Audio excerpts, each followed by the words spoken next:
At First Data Field in Port St. Lucie, Florida, it's the New York Mets against the defending American League East champion Boston Red Sox, and two heavyweights on the mound today for this March matinee. Good afternoon, everybody. I'm Wayne Randazzo in today for Gary Cohen. We start our broadcast with some sad news.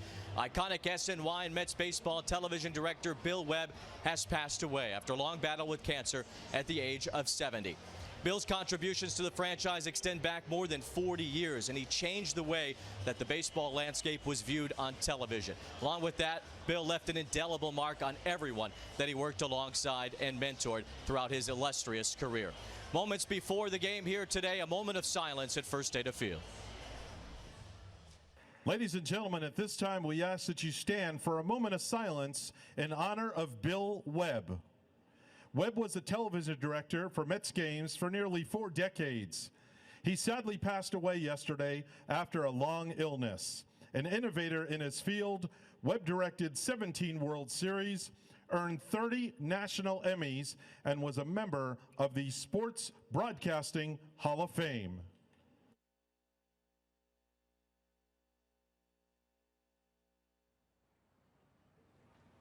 Thank you. And I'm joined now in the broadcast booth by Keith Hernandez and Ron Darling. And Keith, I know you and Webby go all the way back to your playing days. What was so special about him?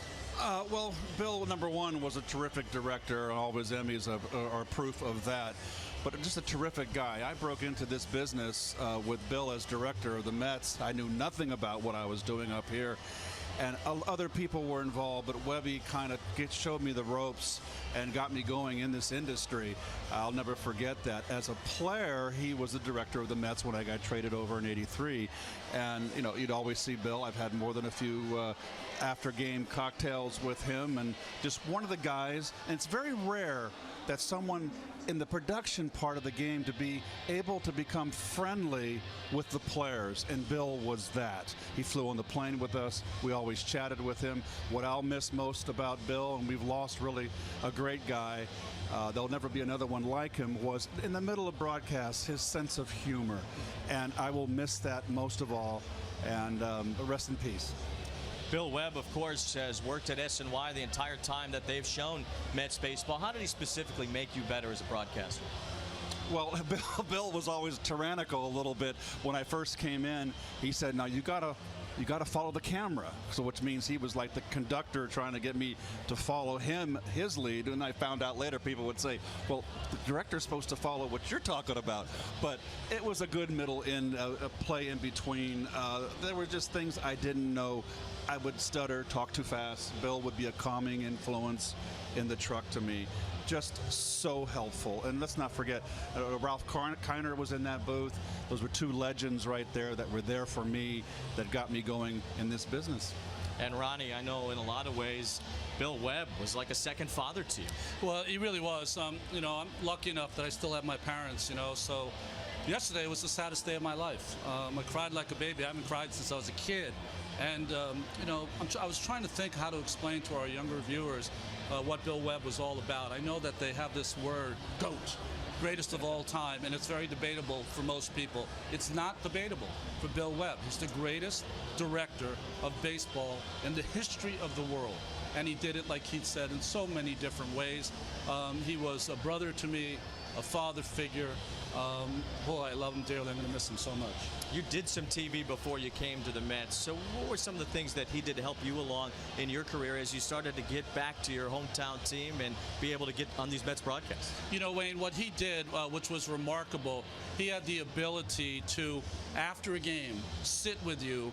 And the way that he critiqued you, it didn't hurt your feelings. You made you want to be better. He was so good at his job, you wanted to be really good at your job because you wanted to try to match him. His camera people just love him, and they knew to get on a crew, a Bill Webb crew, was something that was amazing. But he expected excellence from them each and every time out, and I know they miss him along with me.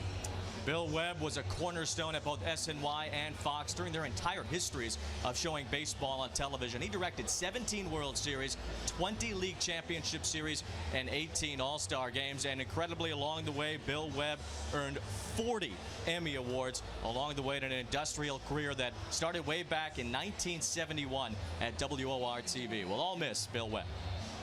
Stand by the roll D, no scoreboard. 1-0. And I go to the net, roll D, take D, track D. He's the one that broke me into business. He's the best at what he does. How many Emmys does he have? He'll be the first one to tell you. I think it's over 40. I was very fortunate to break in with someone like him in the truck.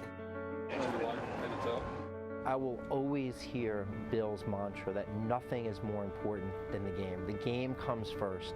Nothing's more important within the game than the confrontation between the pitcher and batter. Got him, look. We've had an incredible amount of laughs in the 11 years that we've worked together, and I would not trade it for anything. The relationship between Bill and his camera people is unbelievable. They would run through a wall for him because he treats them like family. Cindy and his kids, Matt, Sammy, and Aaron, they sacrificed a lot because Bill wasn't always around. Bill spent a lot of time on the road, and I'm grateful to them because I got to share that time with Bill. The perspective that he shared with me is just something I'll never forget. For all that he is as a director and as great as he is at that, and for all he did to help me in my career, I just think he's a great friend. He's been our quarterback for 11 seasons. And Bill, I appreciate all of your loyalty, your dedication. We've been lucky to have you. I think we're all kind of creatures of others that put us together, kind of mold us. And he's not. He's just an original person, original thinker, and the best director of television in the history of the game.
SNY is presented by Citi.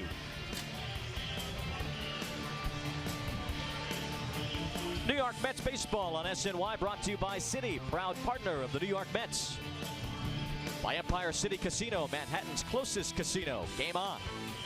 By Geico, 15 minutes could save you 15% or more on car insurance. Visit geico.com to see how much you could save. And by Audi. Visit a tri-state Audi dealer today and get behind the wheel of the Audi model you've always wanted. Today's pitcher is brought to you by Cadillac. We'll see Noah Syndergaard at the top here this afternoon. Addison Reed will follow. A bunch of lefties. Tom Gorzolani, Corey Taylor will get out there, and Jerry Blevins as well. As the Mets turn to their ace, the opening day starter, Noah Syndergaard. Well, Noah was outstanding in his first outing. 2 shutout innings, hit 99 miles an hour. That's his numbers from last year. Excellent 14-9 with that great ERA. Red Sox starting lineup brought to you by Toyota. As we'll see, a top prospect in all of baseball here this afternoon. And that 3-hole for the Red Sox, Andrew Benintendi. Sam Travis could be the first baseman of the future for Boston. Not too many of the regulars out there for the Red Sox here this afternoon, but we'll make do anyway. And we'll take a look at your Metsy Lexus defense. We'll just squeeze this in real quick. That looks like the starting outfield out there. Cespedes, Granderson, and Bruce. Walker over at second base. Lucas back in the lineup with the back problems. Good to see him in the lineup. D'Arnaud, who's having a red-hot spring training thus far. And Mr. Mazzelli Jr. over there at third base, Lee's son. And how about the designated hitter here this afternoon, guys? Tim Tebow, not wearing his number 15 as he comes over from minor league camp. They stuck him with 97. Whoa. Well, it was interesting watching him taking batting practice today. Hit a lot of balls out to left center. Tremendous power to the opposite field. Marco Hernandez will start the afternoon off for the Red Sox. Noah Syndergaard's got the little ponytail going today. On his first pitch, a bullet. 95 miles an hour for a strike. You got to be very comfortable to wear a ponytail. He's working out of the stretch, RJ, looks like. Well, he's got that. He's really perpendicular to the plate. That's right. Yep. Good pitch. He's been pitching inside this spring a lot more. Trying to mix in a changeup as well, at least throw it more often. Well, his changeup in the first outing was outstanding. He had a couple punch outs with it. Marco Hernandez, leadoff batter for the Red Sox, has been swinging the bat well lately. And Syndergaard again misses inside. It's 2-1. Syndergaard, 14 wins last year, a .260 ERA.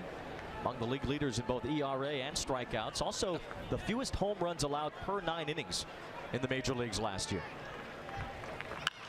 Well, we got a great matchup today. Rick Porcello, the Cy Young Award winner, pitching for the Red Sox.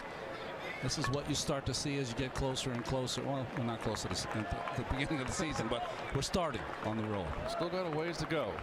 There's Porcello's second outing today for both of these ace starting pitchers. Porcello coming off his Cy Young year, 22 wins last year. 4 losses. Didn't lose any at home. He was 13-0 at Fenway. Wind blowing out to left field today. It kind of rained off and on this morning. Overcast. There's John Farrell, former teammate at the Cleveland Indians. One of the good guys. I like John. Good teammate. Year number 5 for John Farrell with the Red Sox. As Hernandez skies one to left. Cespedes tested. Wind blowing out that way today, but Cespedes able to track it down to the warning track. There's one way. Well, you always look at these little mini stories that happen in the spring training game. Interesting, Syndergaard and D'Arnaud are the battery mates today. Last year, of course, Rivera did most of the catching, especially late when Syndergaard took the hill. That was in the National League wildcard game. Rene Rivera behind the plate for Syndergaard. Both a part of that trade. The 2 big guys in the trade, Syndergaard and D'Arnaud for Dickey, R.A. Dickey. We've seen Wilmer Becerra so far in camp too. Josh Rutledge looks at ball 1 down and away. Rutledge playing third base today for the Red Sox. It's technically a Rule 5 pick. He signed with Colorado and then about 2 weeks later ended up back with the Red Sox. Rutledge inside outs one foul to the right side. Yeah, he certainly did inside out that one, Wayne. That was a little jam shot there. 97 on the hands, Keith. Don't recommend that. I catch you laughing at the hitters. Is that what you're doing? No, no. Oh. I've been there. It just brought back nightmares. There's the breaking ball. First time we've seen the hook from Syndergaard, though it missed. Got a rookie umpire behind the plate, and Ryan Atherton, his first time watching or calling balls and strikes for Syndergaard. There's Dan Worthen, the pitching coach. Good pitch down and in to Rutledge at 98. That's a two-seamer in on your hands. Just nasty. Just eats Rutledge up. That's a tough pitch. Syndergaard, you can see, folks, is in tip-top shape. Just missed there. Well, there was some controversy. He said he put on 15 pounds. Terry Collins says he actually lost 3. Really? All right. Get the lie detector test out. Syndergaard's trying to get his brand on, and Terry's messing with it. He looks the same to me. Rutledge able to get a piece. 100 miles an hour from Syndergaard. 2 in a row at 100 miles an hour. Last year he threw more pitches at 98 miles an hour or faster than 10 teams.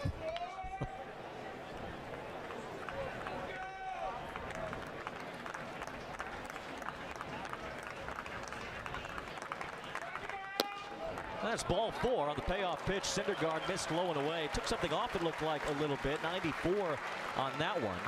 As Josh Rutledge draws a 1-out walk, and that brings up Andrew Benintendi. This is somebody they are extremely excited about in Boston. He is regarded as the #1 prospect in all of baseball. And Ronnie, we got to see him a little bit in the postseason last year. Yeah, he has got a great eye for a young hitter. Great bat control. Hit the ball to all fields.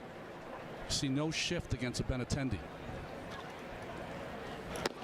Syndergaard starts him off with a strike. Rutledge at first, not great speed, but we know that Noah Syndergaard had all kinds of problems last year holding runners on. Well, he's going to have to work on getting a plan for throwing over and keeping the runners closer this year. It'll result in more wins for Noah.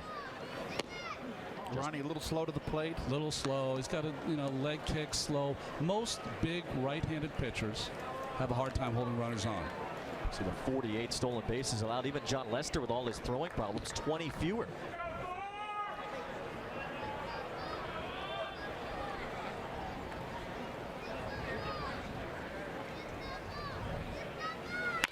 Benintendi socks one into shallow left. That's going to drop a base hit. Rutledge will hold up at second base. You said it, Ron. A guy who can go to all fields. Benintendi poking one over the shortstop's head. They anticipate that he's going to be a 300 hitter at some point. See him giving his gloves to the first base coach. First, let's take a look at the swing, Keith. Ball out over the plate. Down. Lefties like that ball down. Too much plate on that ball. Not trying to pull. I was pointing out the first base coach is Richie Gedman, who played on that '86 Red Sox team. A friend of mine from Worcester, Mass. Is that? Oh, there he is. There he is. He probably has nightmares of Sid Fernandez. Sid just ate him up in that series. Sam Travis is the batter. No batting gloves for the first baseman. Sounds familiar.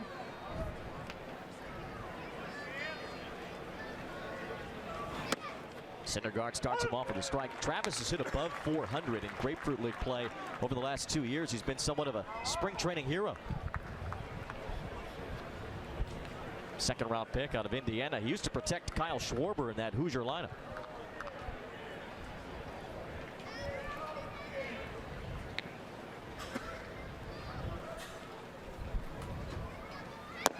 And Syndergaard misses with the slider there. 1 ball and 1 strike. The outfield line pretty shallow for Travis. We've seen Curtis Granderson play a pretty shallow center field so far in camp.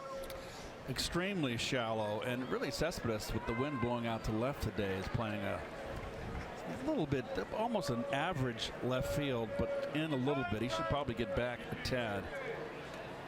I wonder if outfield, where you play, has a lot to do with not a lot of solid contact off a guy like Noah Syndergaard. Travis, another guy who can go to the opposite field. You see Granderson shaded a little bit toward right center.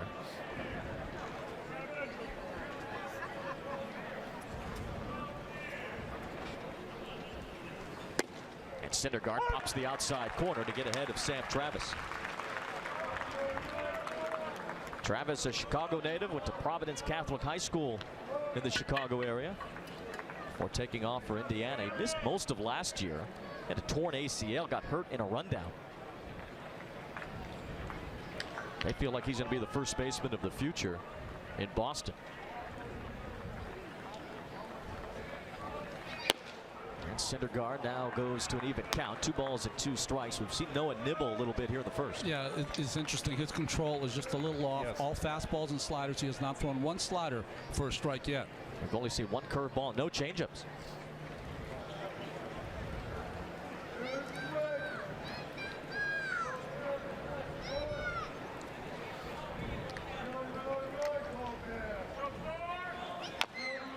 Chopper behind home plate foul. Syndergaard already at 21 pitches in this first inning. Expected to go around 4 innings here this afternoon. That second start as you try to work these guys closer and closer to opening day. Of course, Syndergaard will be the Mets' 7th different opening day starter in the last 7 years. Matt Harvey got the nod last year. Bartolo Colon the year before that. Could see Bartolo in that first series. Travis gets a hold of this one, sends Jay Bruce running toward the corner. Bruce able to track it down. Tagging up at second, Rutledge will stay there. He was caught between second and third initially, so he wasn't able to advance a base as Bruce tracked that ball far to his left toward the right field corner.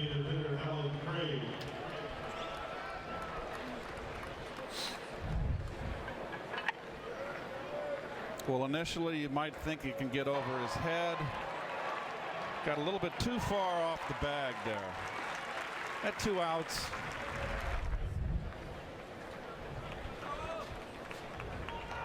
The batter now, Alan Craig. This guy's career has fallen off the radar, to put it lightly. Well, he was known when he was with the Cardinals in the National League, probably the most clutch hitter with runners in scoring position. Hit over 400 a couple of years. All-star for the Cardinals in 2013 at Citi Field. Syndergaard staying on that outside part of the plate to get ahead of Craig. Injury riddled season last year. That's part of it. Another part is that he's just completely stopped hitting. It's off the 40-man roster now. A lot like Rusney Castillo, you can put those two together in a lot of ways as people who have fallen below expectations for the Red Sox. Ground ball up the middle here. Ahmed Rosario able to scoop it. And Noah Syndergaard works a scoreless first. A couple of base runners in the top of the first inning, but the Red Sox don't score. The Mets come up when we come back.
Here's the Geico Mets starting lineup. A lot of the regulars in there, 1 through 6, certainly in the Mets order. Ahmed Rosario, the exciting prospect, and Tim Tebow, A lot of eyes on Tim Tebow here today, batting in that 8th spot as Rick Porcello takes the mound for Boston. Well, Wayne mentioned it before, 22 wins last season. His strikeouts to walk ratio, 6-1. Remarkable for Porcello. Disappointment his first year in Boston, just the opposite last year. American League Cy Young Award winner as Curtis Granderson takes ball 1. Tell you what, that former rotation for the Detroit Tigers is spread all over all over both leagues and quality pitchers. Granderson hits one foul, sharply but foul, as Porcello, coming off that incredible season, somewhat controversial that he won the Cy Young Award. Yeah, I think some people thought Verlander, got more first place votes, and I'm surprised that Zach Britton wasn't in the running. I mean, almost a perfect year for the Orioles reliever. There's that curveball, much improved for Porcello. Really over the last year and a half, he's improved that curveball. Well, he's a kid that learned how to pitch in the major leagues. He was brought up to Detroit when he was 20 years old, so there were some aches and pains. There's a base hit for Curtis Granderson. Bryce Brent's the right fielder to cut it off, and Granderson gives the Mets their first base runner. Curtis likes that ball down, like almost all left-hand hitters. There's his toe tap. Ball out over the plate, pulls it.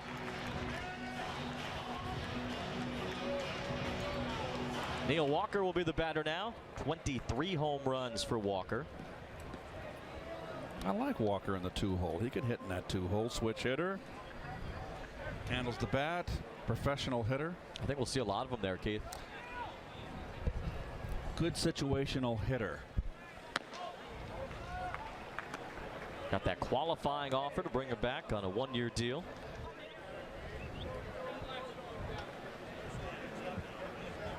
Some changes to how those rules will apply moving forward with regard to the qualifying offer and free agency in general.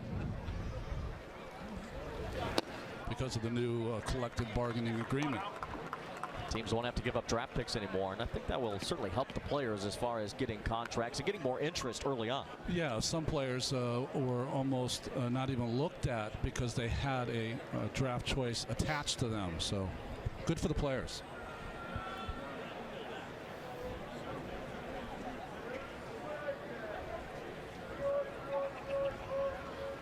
Porcello behind Neil Walker 3-0. You see Porcello a little bit frustrated. He said last year going into the season that it took him almost till there was about a week left of spring training to really feel comfortable out there as he worked on a bunch of stuff in spring training. Sometimes you can work on so many things in spring training and you forget about the foundation of your game and what it takes to get hitters out. Get lost a little bit. See if Walker gets a green light on 3-0. Does not. It's 3-1, but why not turn some of these guys loose in spring? It looked like he was ready to swing, though, even though he didn't swing the bat. Mets have really socked the baseball this spring, and I know it's not that important. It's just spring training, but a 302 average is better than 202. Yeah. Start the runner. This guy throws strikes. Runner not going as Walker takes ball 4. So the Mets have a couple of base runners against Rick Porcello. Keith, give us some details about the defense here. Well, first of all, most importantly, up in that upper left-hand corner, this is brought to you by Hyundai. That's most important. They haven't brought a lot of people here, the Red Sox. As you can see, Benintendi is the one guy that's going to probably vying for that left field position. But this is a veteran club. Pedroia plays second. Bogarts, Bradley, Mookie Betts, Mitch Moreland, they're all not here. This is a very good ball club. What happened to the 4 regulars you're supposed to bring? Well, a couple got lost? Yeah, I guess so. It's a long way from Fort Myers. Mets have a split squad today. The Red Sox don't. Here's Yoenis Cespedes. The Mets have their first 2 men on base here in the bottom of the first. Against Cy Young winner Rick Porcello. And a strike to Cespedes, who has hit a couple of bombs so far this spring.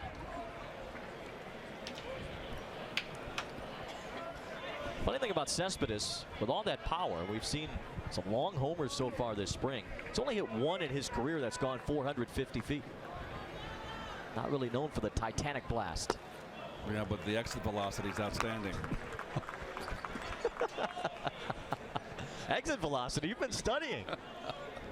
Oh, that's one of my favorites. Wow.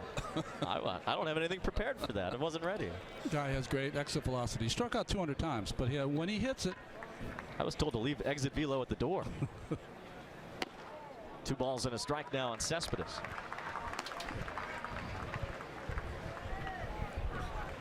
Cespedes, the only 9-figure salary handed out during the offseason. We talked about free agency. There will be many more free agents available next year. A lot of them could be Mets.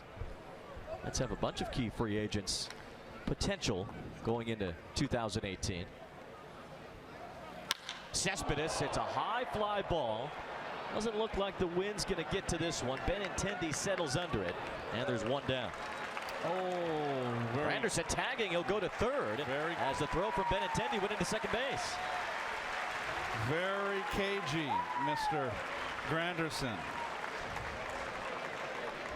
A little lesson right there for the youngster out in left field. There's no reason to throw behind the runner. Just get the ball into your shortstop. Well, that's the key, Keith, is that the shortstop will set up in a position, throw it into him, and both runners will not advance. Very heads-up base running by Curtis. The Mets get a man closer for Jay Bruce. He took that kid to school. He did. He did.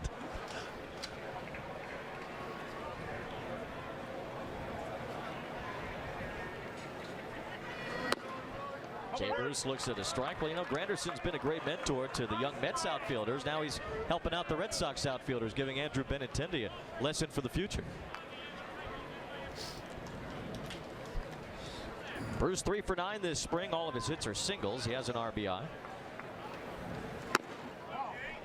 Porcello not getting that inside corner from Ryan Addington, the home plate umpire, surrounded by a bunch of veterans on the bases. Gary Cederstrom, Jerry Meals, and Greg Gibson are here. Kind of like me. I'm here new, and you guys are new to the TV side of it. Yeah. You guys have been around a little bit. We've been around. That is one of our issues. Too long. A strike to Bruce on the outer edge. And Porcello ahead, 1 ball, 2 strikes. Jay Bruce has continued to take some ground balls at first base, even though Lucas Duda is playing now. Duda following Bruce in the Mets lineup today. Bruce said that will continue. Maybe we'll see him in a game at first base throughout this spring. Fouls this one, knocks off the mask of Christian Vasquez. It's okay. Tough kid. He's been through worse. Tommy John surgery for Vasquez. Yeah, missed the whole season in 2015. You see what you get from Porcello. The reason he had a great year is that he has complete control of his fastball now to both corners.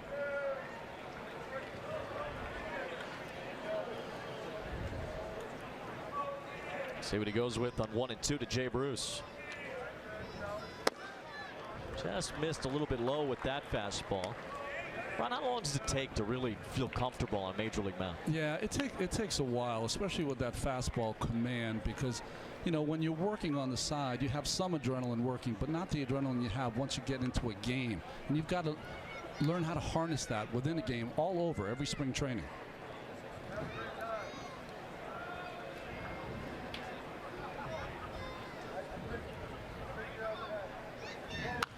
Jay Bruce expands his zone, swung at a pitch that was up but fouled it off. Porcello is from Morristown, New Jersey.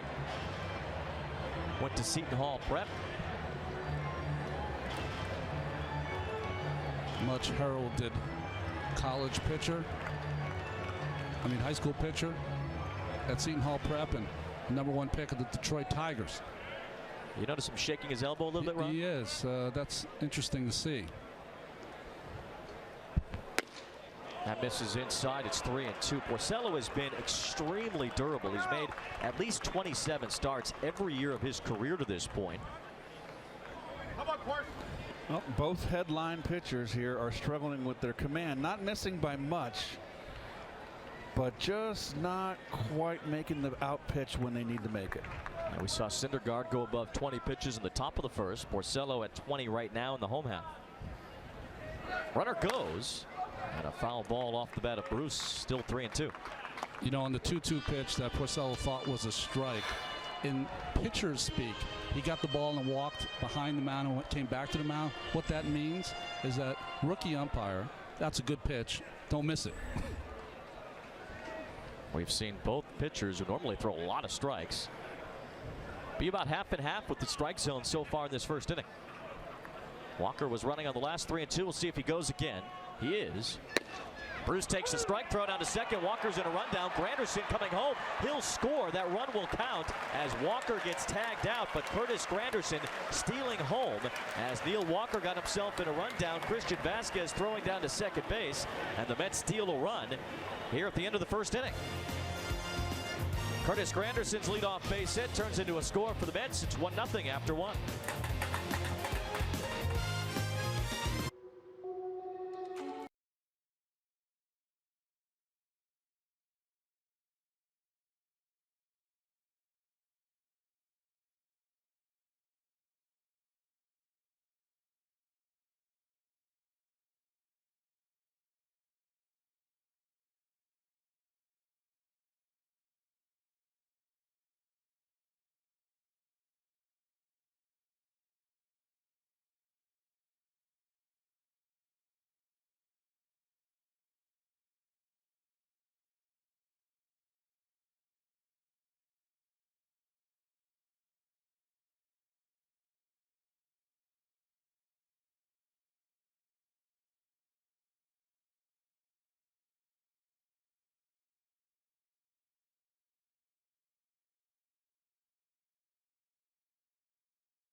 Run in the first inning. He's ready to go to start the second.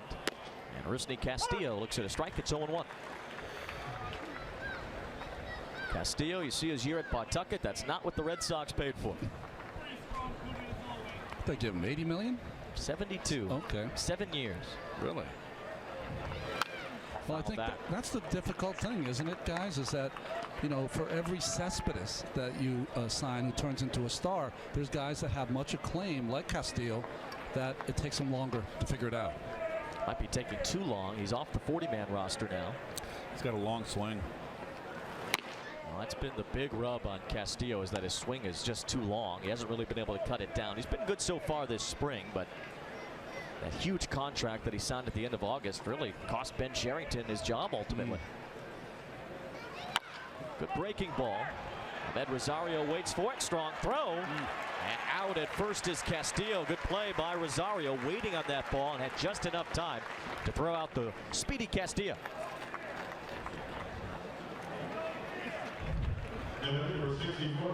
Well, this could be the shortstop of the future. The Mets certainly think so.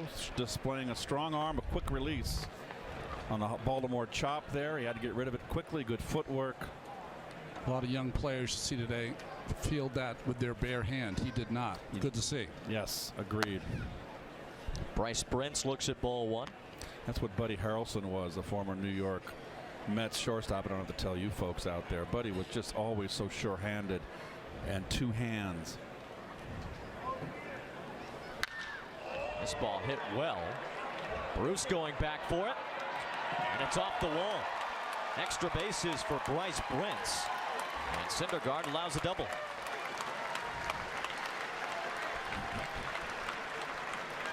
Well, so far what we've seen from this approach of this Red Sox offense has been trying to go up the middle. A lot of opposite field hits today early off of Syndergaard.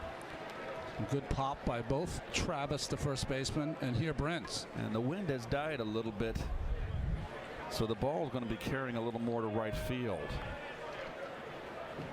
Crossville, Tennessee native Bryce Brents in scoring position. You been to Crossville? I have not. I have not either. Is it Eastern or Western Tennessee? I don't know. I was hoping you'd know. Here's Christian Vasquez. Vasquez was the starting catcher. The Red Sox catching situation kind of a revolving door right now. Sandy Leon took over as the starting catcher the second half of last year, but still kind of an open spot. Vasquez, Blake Swihart could get into that position. It's Leon's right now to lose. Once upon a time, they loved Christian Vasquez. Taking a long time to get the signs here between Darno and Syndergaard.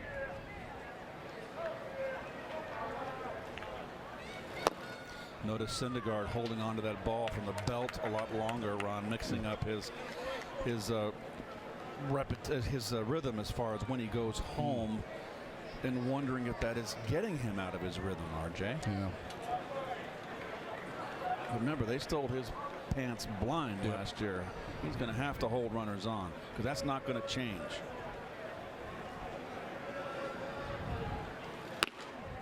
Three balls, no strikes on Vasquez. You know, watching Syndergaard, his mechanics are a little off. One of the things that happens is that front shoulder, whether you're a hitter or a pitcher, flies open a little early. If it does, you have nothing behind the baseball and you miss up in the strike zone. That's what's happening to Syndergaard right now.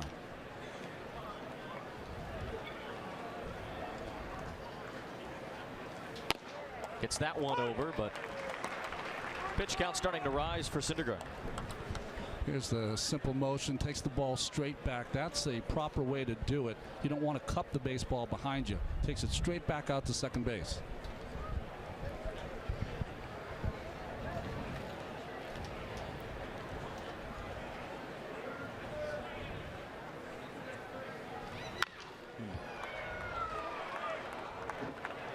Got that one in on Vasquez's hands to run the count full. Bryce Brents with a double to get himself in scoring position. You see Syndergaard with 35 pitches. A few more strikes, though, here in the second.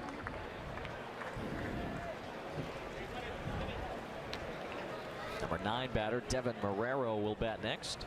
See how long it's taken? This is just too long in between pitches. Got to be quicker.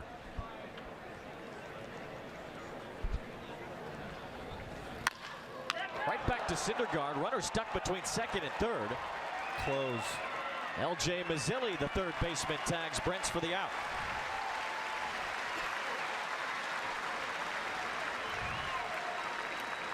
Good job by everybody there except Bryce Brents.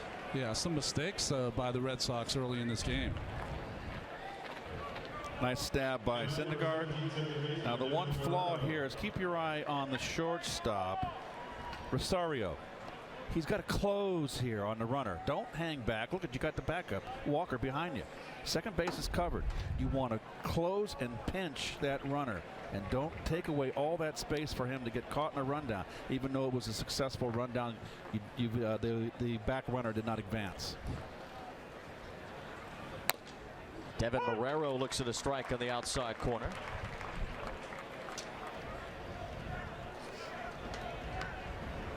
Marrero known more for his defense than anything else. Of course, second base will belong to Dustin Pedroia once again for the Red Sox.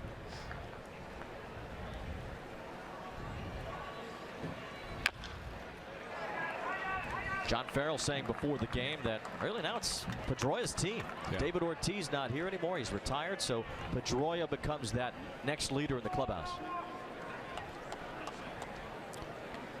Well, Petey is one of the most popular players that have ever played in Boston. A gamer, if there ever was one. And last year, the first time he's been healthy in a few years, and that's why he had a big year.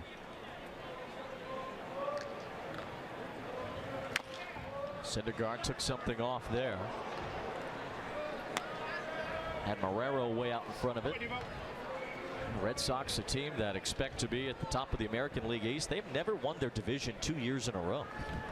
Well, they were last or first for a few seasons there. Yeah, 2013 world champions, 2014 in the toilet.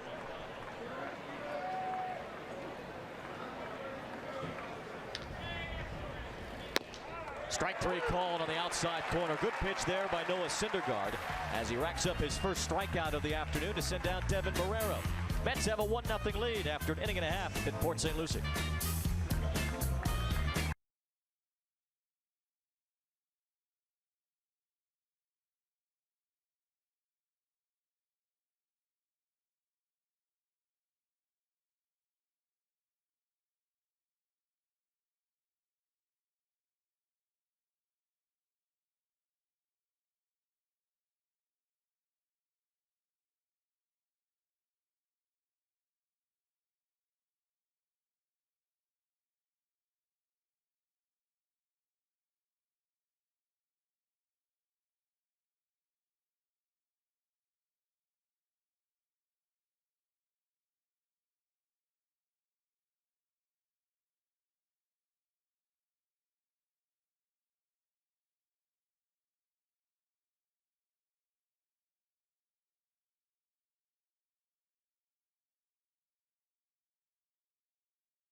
Lucas Duda starts the bottom of the second against Rick Porcello. Just the third game in spring training so far for Duda. Porcello starts him off with a curveball that misses. Duda's had, of course, the back problems that kept him out most of last year.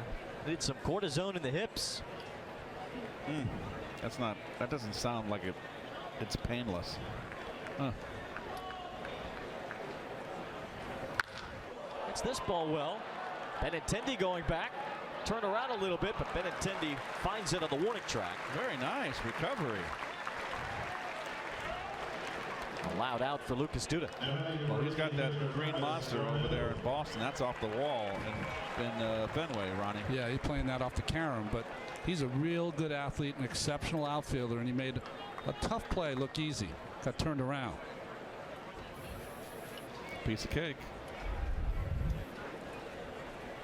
How about this Red Sox outfield? Benintendi, Betts, and Bradley. Well, it's the Bees in Boston, right? You got Betts and Bradley and Benintendi you mentioned. Bogarts. I mean, loaded. Yeah, with power. And young. Basically in the outfield, they have 3 center fielders. Well, they've added 22 more home runs with Moreland from Texas. Rutledge tried to make that play. It was in foul ground when he picked it up. Good throw, but it doesn't count. Darno will have another swing. The count 1-1. Good call by the umpire, Ryan Additon. It's his call when the ball's before the base.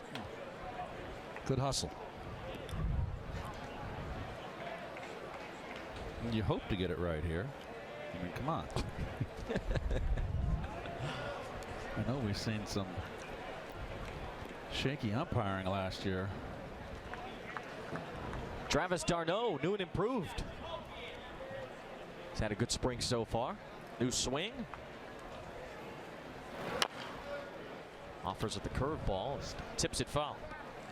You know what he's trying to do Jason Hayward is kind of trying to do in Chicago too. Hands are a little lower, trying to get the barrel of the bat right to the ball, and don't have that loop, but he's still got a little bit of a loop, Keith. Yes, he does. And which we always say, when you have a long swing, pitchers target that as what Ronnie says, and correctly, a off-speed secondary pitch swing, slider bat speed. You have a hard time with a long swing, getting the bat around, squaring it up, as they say today, on a fastball inside with any mustard on it. Yeah, we saw the fastball cause a lot of issues for Darno last year. Keith, do you think there's more hard throwers throughout the pitching rotation than there was in the day? Yeah, I think there's harder throwers. Yeah. I don't trust the gun. Rutledge with the backhand. Strong throw to get Darno. But I think there's more, yes. I think we mentioned the other broadcast a couple games ago that I kind of miss the guy that goes out there that twirls it up there, 87, 88, a little bit here, a little bit there, and throws a jump. It's a master at work. There's so much emphasis on guys throwing through brick walls today. Here's Ahmed Rosario. As he takes strike one, the #1 prospect in the Mets system, followed by another prospect in the Mets system, Tim Tebow on deck. See if Rosario can keep this inning alive to give Tebow his first swings in a real spring training game. He played in the Arizona Fall League last year. Defensive lineman's number. Defensive lineman. Look, he's a big dude, especially for a baseball player. Football, he kind of just fits in, but stands out on a baseball field. Rosario went too far as Vasquez throws it down, and we'll see Tim Tebow in the bottom of the third. Rick Porcello rebounds with a 1-2-3 inning as the Mets lead 1-0.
Better than ever. Watch every out-of-market game live on over 400 supported devices. Plus, enjoy almost 300 spring training games and the 2017 World Baseball Classic. Blackout and other restrictions apply. Visit MLB.tv for details. Third inning for Noah Syndergaard. Top of the order due up for the Red Sox. As Marco Hernandez will bat. He flied to left his first time. 40 pitches already for Noah through 2. Hernandez sends one off foul with Syndergaard's pitch count in mind. P.J. Conlon, the Irishman, getting loose in the Mets bullpen. Belfast, his family's from.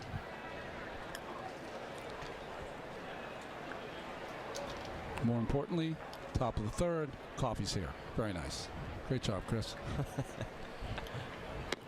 Wave and a miss. Hernandez fooled. There was the changeup from Syndergaard. Syndergaard had the second most swings and misses in the National League last year, but he wants more with this changeup. Well, he holds it loosely. He can throw it 90 miles an hour, but when you can throw 100, that's enough differential. Another one. Hernandez didn't go. Greg Gibson gives Hernandez another chance.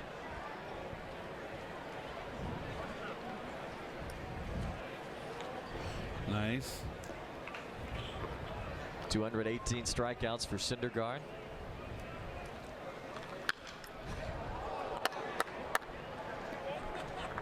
As his innings increase, that number, of course, is going to go up. You can envision Syndergaard being a guy who strikes out 250 one year. Yes. If they let him loose. Yeah, got to find the innings first. Release the hounds.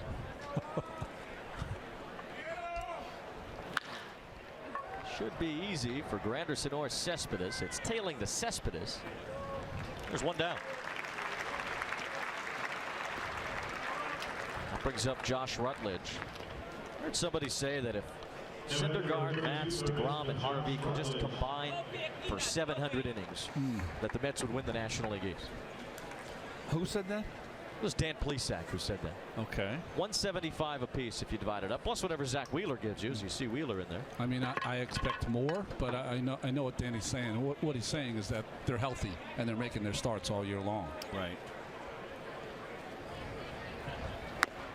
Josh Rutledge takes a strike.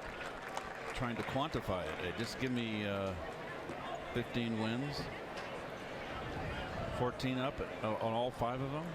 You're going places. Nice. Base hit for Rutledge. He's been on base twice. Anderson gets it in to hold Rutledge to a single. Down the middle, down. Rutledge puts a nice swing on this one. That's a short cut. Went down, got it. Terry Collins on his way out to the mound. We'll have a pitching change, it looks like, as Noah Syndergaard gets near 50 pitches. Only 2 1/3 innings today. And P.J. Conlon on his way into the ball game. Noah Syndergaard, the opening day starter for the Mets. He walks off to a nice hand here at Port St. Lucie.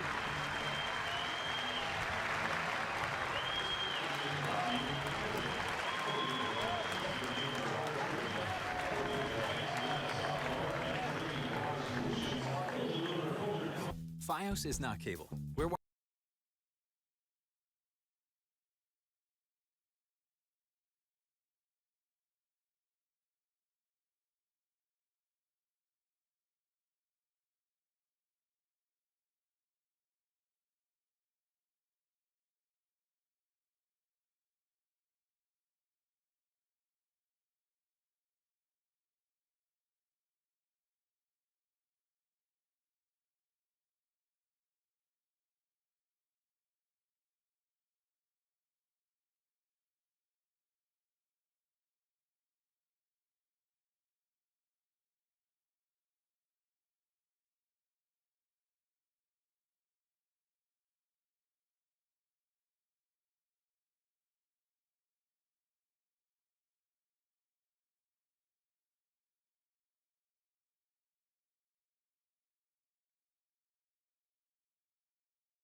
Noah Syndergaard a little off today. 47 pitches. It ends up being in 2 1/3 innings. The man on first, his responsibility, but quite as sharp as we saw him his first time out as Benintendi bats against P.J. Conlon. We watched Conlon earlier this spring training. He's supposed to have the best changeup in their minor league system, the Mets minor league system. Not overpowering stuff, a good cutter.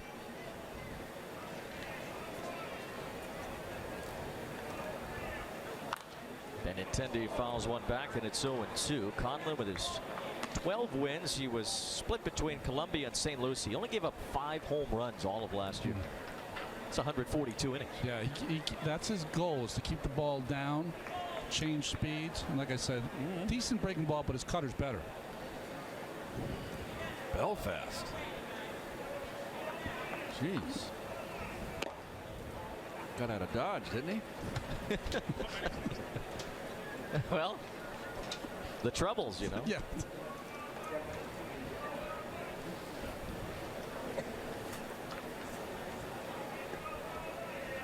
Family moved to California. A little easier living out there. Conlon trying to put Benintendi away with that breaking ball. Conlon facing a hitter that's maybe a little more advanced than what he's seen to this point. Well, you don't have to worry about Benintendi, lefty or righty. He takes good at bats. Doesn't matter which arm you throw with. Stays in there.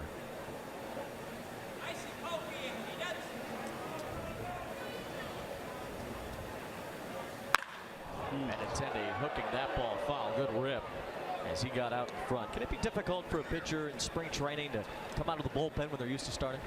I think it is. You know, Conlon has been a starter, but I think this is what Terry Collins wanted. He really wanted at some point to see what Conlon looked like coming out of the bullpen.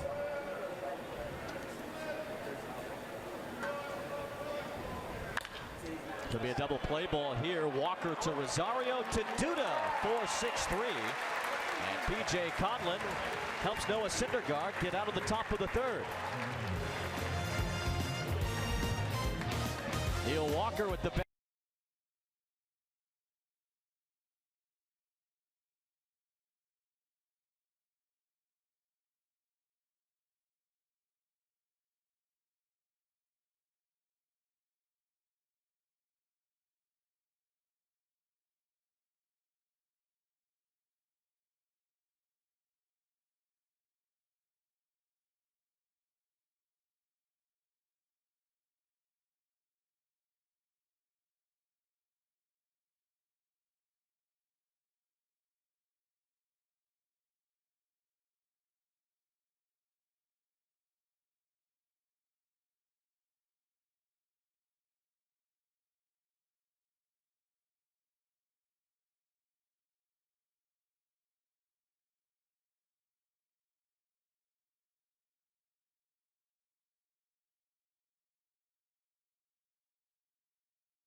Well, leading off the bottom of the third will be Tim Tebow. He's about to be introduced to all the fans here at First State of Field.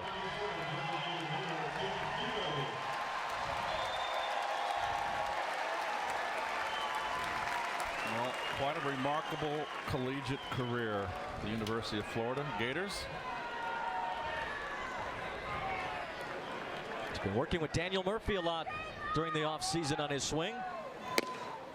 And he looks at a strike. Keith, the last time a reigning Cy Young winner faced a Heisman Trophy winner was in May of 1989. Frank Viola against Bo Jackson. You went mining the internet, didn't you? I did. Ball and a strike on Tebow. Porcello's getting a little frustrated. He thinks those balls and sides are strikes, not getting it from the home plate umpire.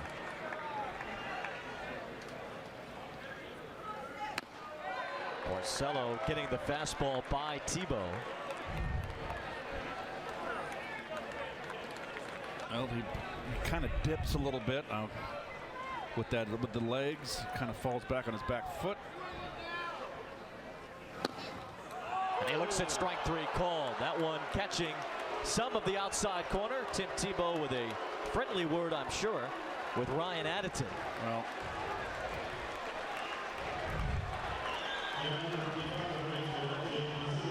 interesting. The catcher Vasquez called for that fastball up and right on the knees. You like that pitch, Keith? I do. Yep.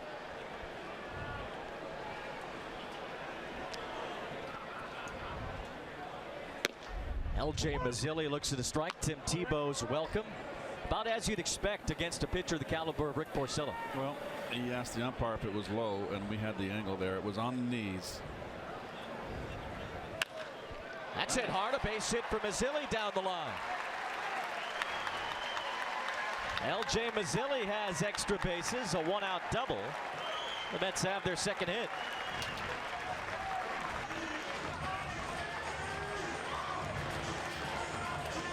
I didn't see his dad today, so Lee, I think you're probably in Tampa. Proud papa of this swing. LJ can rake. He can hit. Yeah, he's had some good seasons in the minor leagues. Spent some time at Binghamton and Vegas last year. 2014 was a huge year for L.J. Mazzilli. Drove in close to 80 runs that year. Do you think the son is as good a shagger as Lee was? I don't know where to go with that one. Lee was, we would always joke with Lee. Lee was in slow motion. He did not like to shag out in the outfield during BP. He was a piece of work.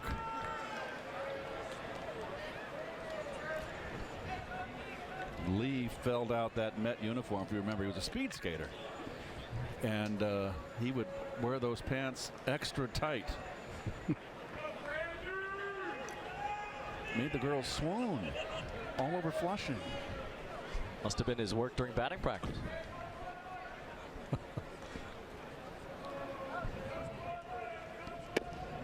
Granderson looks at a strike on the curveball from Porcello. That's the best curve Porcello's thrown today. Porcello took an Adam Wainwright approach to his curveball. He dropped it in velocity, wanted to get more 12-6 on it. Also dropping it in velocity give you an opportunity to throw more strikes with it instead of maxing out all the time. Another strike there on the breaking ball from Porcello. Granderson had to hit his first time, ended up scoring by stealing home on a rundown. Jay Bruce struck out looking. Neil Walker was on first, got caught between first and second as Granderson sprinted to the plate. That was after he took third on a fly ball to left. Got a piece to stay alive. Really, that whole run in the bottom of the first created by Granderson using not only his feet but his brain. That was some heads-up base running. Well, he's one of the smarter players in all of baseball.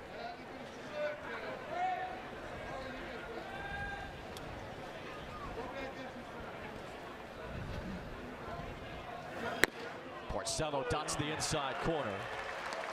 Tied up Granderson and 2 strikeouts looking here in this third for Porcello. He has 4 on the day. He's starting to get that call, Keith, inside. Throws right at the hip of Granderson, and it comes back over the plate. No complaint from Curtis. And, you know, the game hasn't changed. The hitter is vulnerable inside with 2 strikes.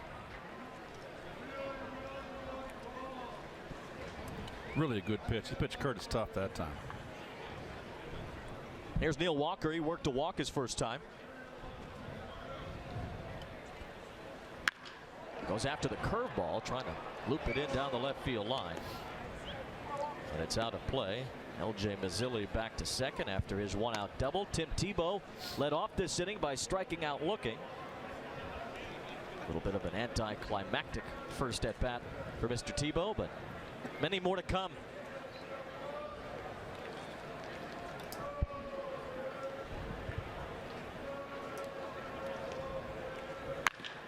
Walker, it's this ball on the ground for Sam Travis. He'll take it to the bag himself. And the Mets end up leaving L.J. Mazzilli at second after his double. We'll go to the fourth. Tim Tebow's 0 for 1.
Fourth inning. Turned out to be a nice day in Port St. Lucie. A little cloudy. The other Mets team is in West Palm Beach. Robert Gesellman's given up a couple of runs. Asdrubal Cabrera has homered for that only Mets run in the other split squad. That is the new facility down there that houses both the Astros and the Nationals, which I think is terrific that they're getting more centralized on the East Coast. It was such a long way to go to Vieira Beach to the Nationals. The Astros were up in Kissimmee. Now less travel for the players. Nothing was worse, Ronnie, than having to bus 2 hours on an air-conditioned bus and get out and play. When did you ever get on a bus for 2 hours? Well, I earned my stripes. I put my time in. Okay. Must have been before you were around. Yeah. I made more than a few trips when I was young, and Red Shandy's was the manager of the Cardinals, where I made the trip and didn't play a lot. Really? You learn something, sit on the bench and watch. Check swing, and Travis went around. My job when I had the pitch on the road, and it was, more than an hour, a couple of hours, was as soon as I was out of the game, I had to find a place to get cold beer and fried chicken. That was my job. Well, the Cardinals, we didn't have to go search for beer. Anheuser-Busch, they stocked our bus with every brand from Michelob to Bud to Busch to... There was no light beer back in the 70s then. There it is, the Augie Busch special right there on the wall on left. Just missed the inside corner. Conlon ends up walking Travis. Fooled him a couple of times in that at-bat, but couldn't put him away. I always thought that all those 3 cases of beer on those buses in spring training with Anheuser-Busch products was counterproductive. You got to push. You worked out for 2 hours and then had a couple of beers, so you got to push. Cardinals in Sarasota back then, where were they? No, St. Pete. Okay. 66th Street. Oh, that's right. They shared the facility. That's right. Al Lang Field. I saw Gibson and Seaver for like 3 years or 4 years pitch opening day in spring training. It would be the 2 of them all the time. Gibby and Seaver. Nice opening day. Wow. For spring training. And that was the day when they would go 3 innings in the first start, Ronnie. Yep.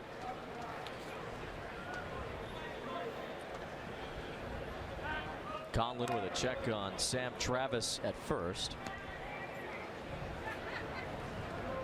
P.J. Conlon trying to make history for his home country. Last Irish-born big leaguer was Joe Cleary in 1945. There were a bunch pre-World War II, but haven't been any since. That ball hit well in the gap. Cespedes and Granderson chase. Neither will get there as it one hops over the fence in left center field. It's a ground rule double for Alan Craig.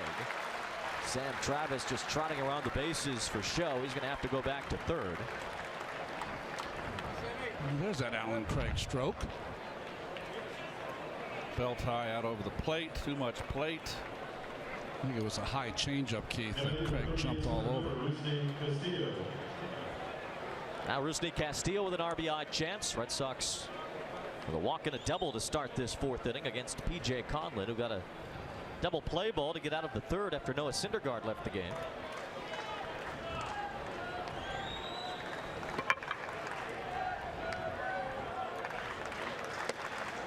Conlon starts off Castillo with a strike. Castillo Craig letdown for the Red Sox. Cost them more than $100 million on those 2 players. They're both off the 40-man now. Mere bag of shells. John Henry. Remember John Henry originally was the owner of Miami franchise? That's right. Made that switch with Bud Selig, and that was what brought in Loria into Miami, and then he was shifted over to the Red Sox. It sounds like Loria might be on his way out of Miami trying to sell the team. 2-1 now on Rusney Castillo.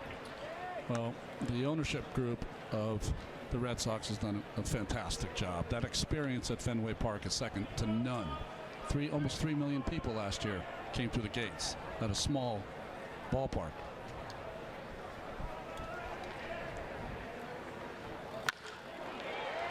Line drive and a base hit for Castillo as Travis will score. Craig started back towards second. He'll only get to third as Bruce fires it in. Rusney Castillo continues his good spring. The Red Sox are on the board.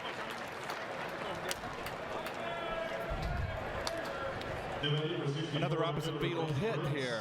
Line drive to right field. Too much plate again. This runner on second base had to free. Wasn't sure on the line drive. Both runners weren't. Don't want to get doubled up.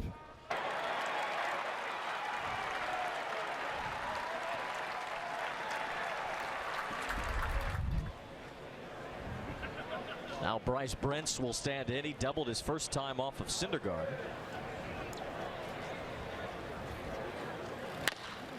Double play ball here. If Walker can handle the high hop, he can't. He does get the out at first, though, on Brentz.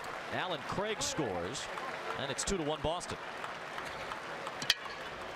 Well, you won't see that happen too often. That was a classic case of letting the ball play you, right, Keith? I think he tried to rush the double play. Oh, boy, he just took his eye off the ball, RJ, before he had it. Heads up to get an out, though, at first base. T.J. Conlon will take that after the first 3 Red Sox reach here in the 4th. 2 have scored. Here's Vasquez. Bounced into a fielder's choice his first time against Syndergaard.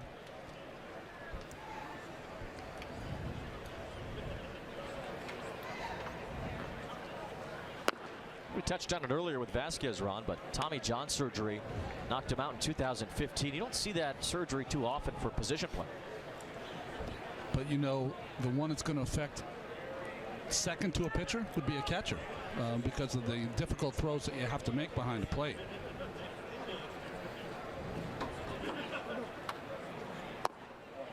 We go back to 2014 when Vasquez was the primary starter behind the plate for the Red Sox.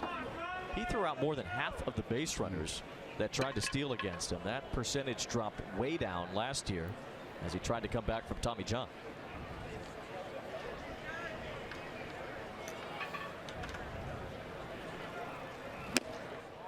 Conlon behind now, 3-0. Well, we've seen the Mets pitchers, Syndergaard and Conlon, so far today struggle with their control. 22 pitches for Conlon, 12 balls.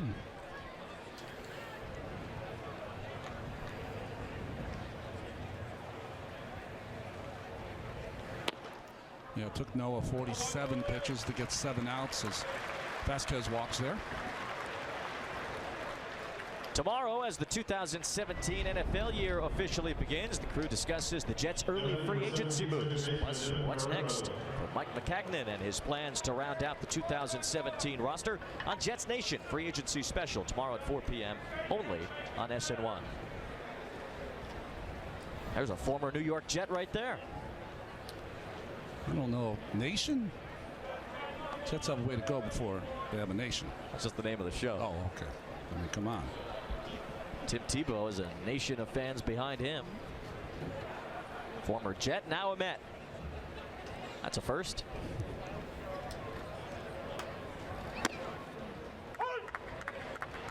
Trying to think of all the guys that I played against. You know, Bo Jackson was the upside was the best as a ball player, but probably the best football player and baseball player that I played against was Brian Jordan. Yeah. Very good defensive back for the Atlanta Falcons, and of course a solid baseball career. Conlon with a throw to second as Castillo dives back. Well, you had Dave DeBusschere with the New York Knicks, pitched for the Detroit Tigers, I believe. Ron Reed comes to mind. Ron Reed pitched for the Braves and had his great years in relief. For the Phillies? The Phillies. Yeah.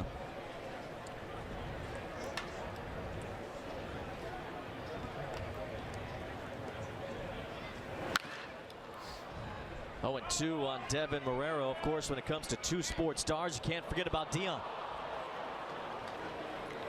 Yeah, Dion made it happen because he just had tremendous speed. Bo Jackson, when he stood at the plate, fear. Yes. Yeah, Bo never really did get the chance to become the baseball star or the football star that he would have become because of the injuries. And Tim Tebow doing this a little differently. Those guys did it at the same time. And younger.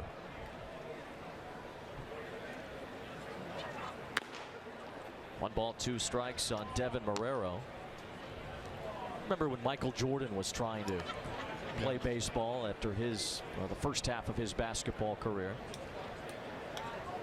Manager was Terry Francona in Birmingham. All the stories about Jordan with calluses and his hands bleeding from swinging so much that he was trying to work as hard as he could to become an adequate ball player. Found out how difficult it is to hit. See if Duda can make this play back to the infield. And just out of Duda's reach near the bullpen. Overran it a little bit. Just a tad. You know, it's always never liked playing on fields that had the bullpens down the lines.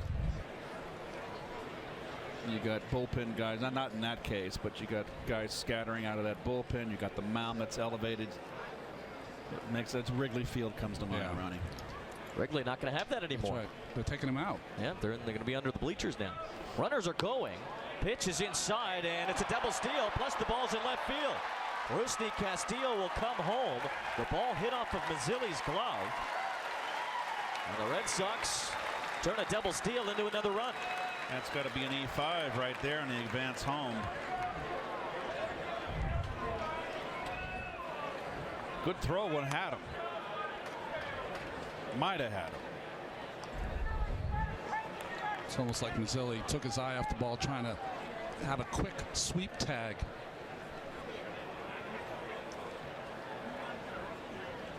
Nope, there's no error being posted. Come on, scorekeeper.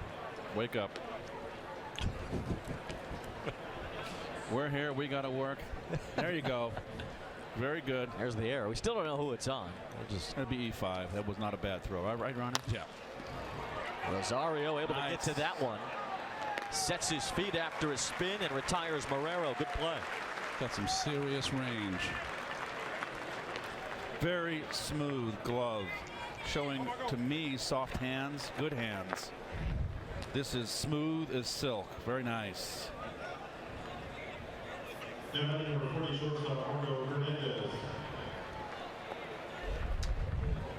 I think Ahmed Rosario not only will be the shortstop of the future for the Mets, but can handle that position for a very long time in the major leagues. Well, it's a big year for him down there in minor leagues.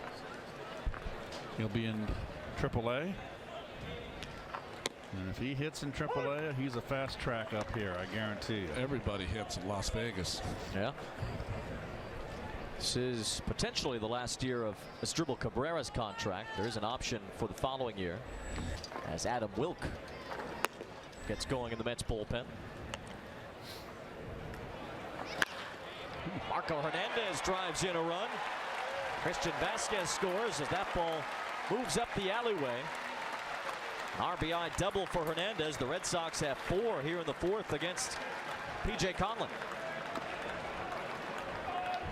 Little breaking ball, Keith. Yeah, stays in, front shoulder in. Nicely done. Can't do any better. You keep that shoulder in, you can cover that hanging breaking ball. It comes in like a big old balloon. Josh Rutledge a walk and a single so far today. His pants all dirty. He's been active out there. P.J. Conlon throws a strike, although he hasn't thrown many in his inning plus. Well, this is the transformation that young pitcher has to make. Conlon's a guy who lives on the corners, really wants you to go out of the strike zone to get you out. Big league hitters, they spit on those pitches, and they get behind in the count. Yeah, you have to keep in mind that Conlon hasn't pitched above high A. That's a great example right there. A little cutter in. Guys in A ball probably swinging at that pitch. This level, they do not.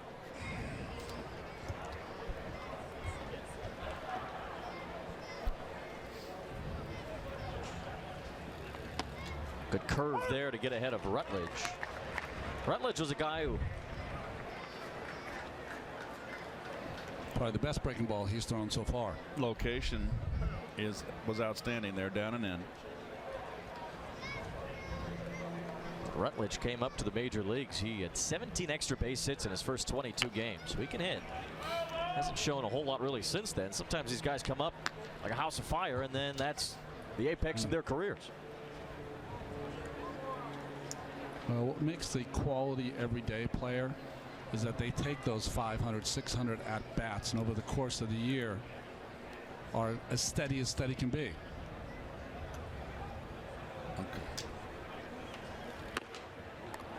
That's upstairs from Conlon. Rutledge, the 8th man to bat in this inning. It's been a laborious 4th for Mr. Conlon.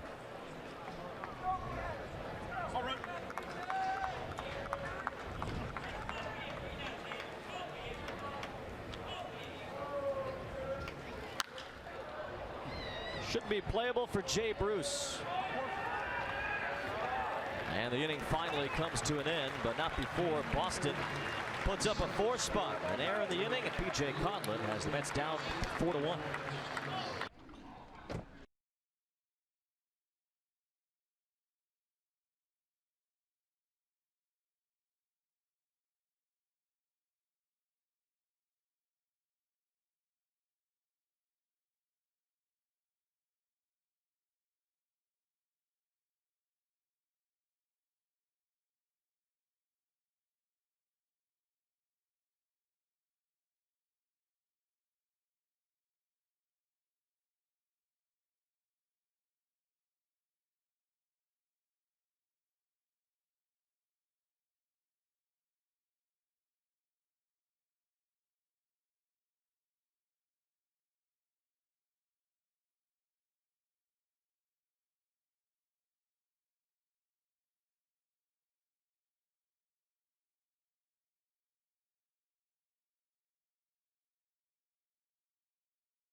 Yoenis Cespedes starts the bottom of the 4th against Rick Porcello. Boston scoring 4 times in the top of this inning. Cespedes looks at ball 1 as we go down to Steve Gelbs, whose report today is brought to you by Ram. Yeah, thanks a lot, Wayne. Here with today's starting pitcher, Noah Syndergaard, who's already looked down the bench, and he said, don't even think about it to his teammates. He's then the guy that's been messing with others during the interviews. Now he's not too excited. I'm on high alert right now. I'm going to grab Jake.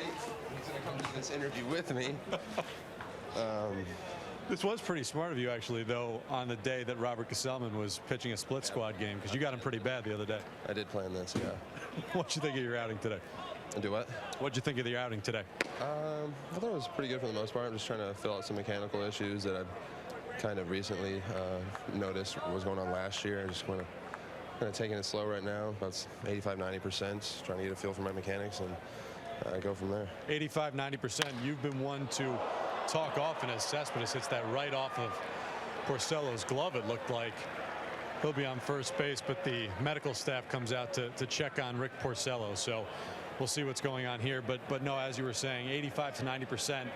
Recently, you've talked about how you're going full bore all the time, 100%. What has been the conscious decision? Why did you make the conscious decision to pull back a little bit in this start? Just watching video, I just kind of noticed I was falling to the first base side, and I wanted to feel a little bit more under control. I don't know. We have to tell everybody what just happened. I knew that was going to happen. That was probably Jake grabbing the water hose. That's exactly what it was. But I thought I handled it pretty well. You handled it like a champ, but you have to admit that you deserve it. You deserve it a little bit, based on the way that you've treated everybody else. True, yeah. Payback is I'm not going to finish it. So you were saying though, so you're pulling back a little bit. What are the mechanical things that you've noticed? What specifically are you trying to do? I just want to get my momentum and weight going towards the catcher and feel under control when I deliver a pitch. Because I feel like for one example I did a good job on was the comebacker to me. It was right at me. And I feel like normally if I were to finish on the first base side, I wouldn't be able to make that play. Porcello, by the way, staying in the game. Looks like that hand is okay. You've talked so far in spring about your changeup and how you think it can actually be a better swing and miss pitch for you than the slider was last year. Why do you think that? I just feel like it's a good secondary pitch for me. It's that will get hitters off my fastball. And a big thing for me is being able to go out there and throw it just like my fastball and sell that arm speed. Where I run into trouble is when I slow my arm up. The ball tends to just be a BP fastball right down the middle. And guys can just tee off of it. So one thing for me is got to be able to trust it. Working with Frank's been a awesome experience. Working with Dan, we got some of the best pitching coaches around, and I'm extremely blessed and thankful to be able to work with them. It seems like the changeup's not something you've just been working on, but also the first two starts we've seen you really looking to throw inside. Is that a focus of this spring for you as well? Yeah, I think you got a hold of that one. Bruce drives that one deep into right. It's off the light pole and a home run. Jay Bruce swinging away as Porcello fell behind 2-0. Bruce has to be careful not to lap Cespedes here as Jay Bruce punches out his first home run this spring. Piggybacking.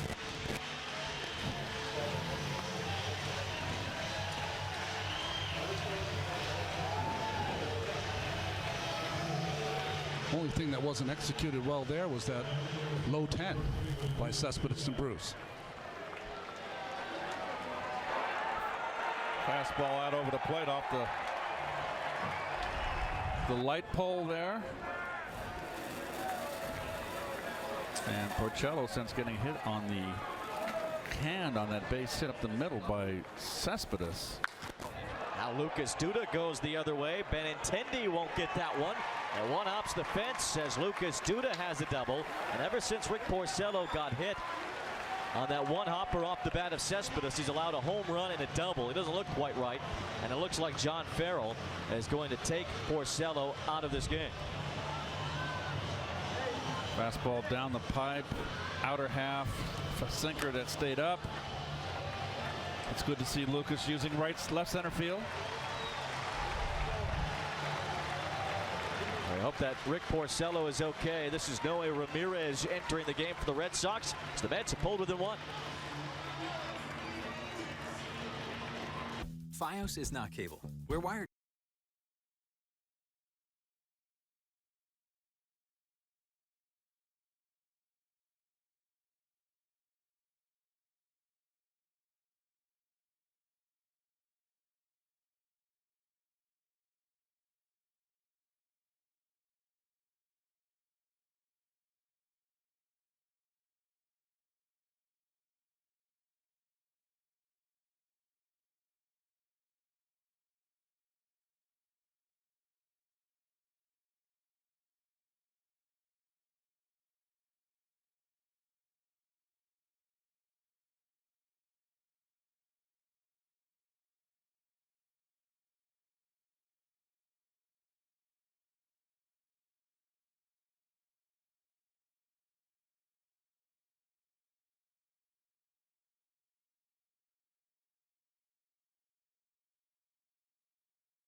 Noe Ramirez, the new pitcher for the Red Sox, to face Travis d'Arnaud. We'd like to thank Noah Syndergaard for his cooperation during his interview with Steve Gelbs. Meanwhile, Rick Porcello got hit on a one-hopper back to the mound off the bat of Cespedes, and that seemed to mess with Porcello. Ramirez drops down and misses to d'Arnaud. We talk all about health and the World Baseball Classic, how that can contribute to pitchers' health during the season. Well, it can happen anywhere at any time. So true.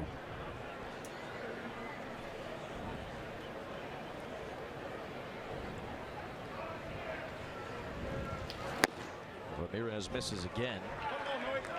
Ramirez almost fell on that delivery. Sidearm thrower. Interesting guy. You see the 8 walks in 13 innings, and when he's in the minor leagues, he doesn't walk anybody. When he's in the major leagues, he walks everybody.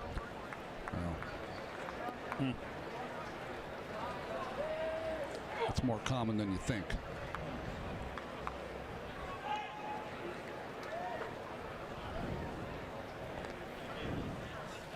Now 3-0 on d'Arnaud.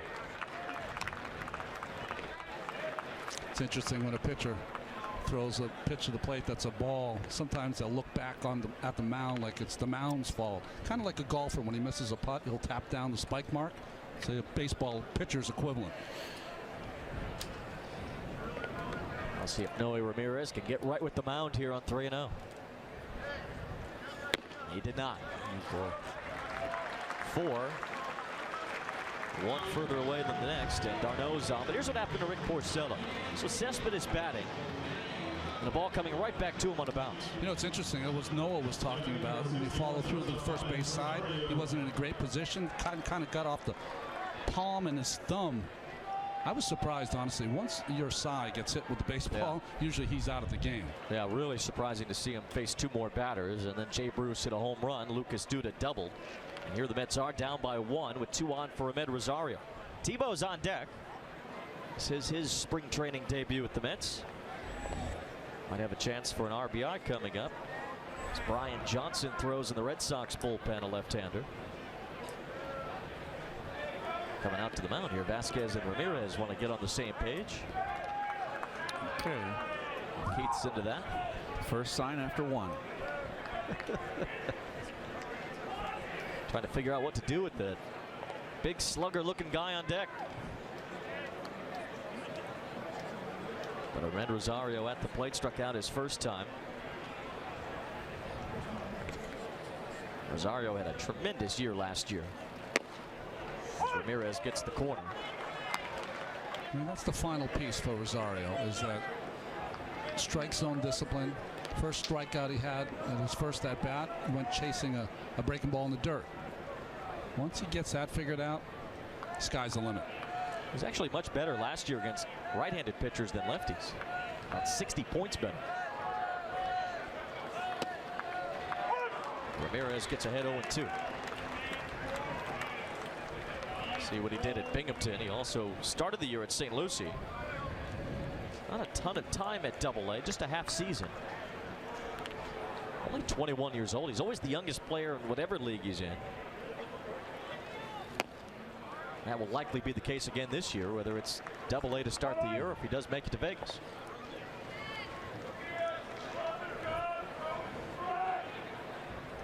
You have to think that he's going to start the year in Las Vegas. Could be wrong.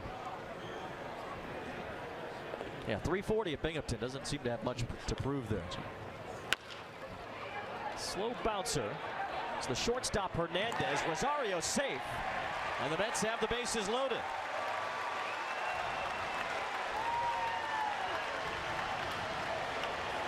Well, showing some speed here.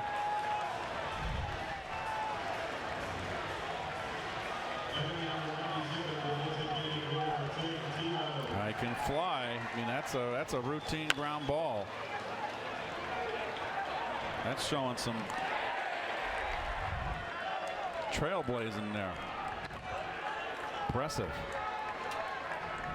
So now Tim Tebow with the bases loaded.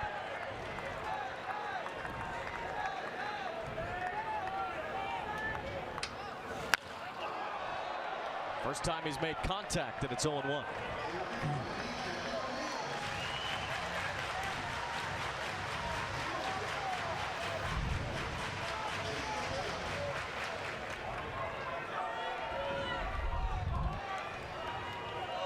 Tebow struck out looking his first time against Rick Porcello.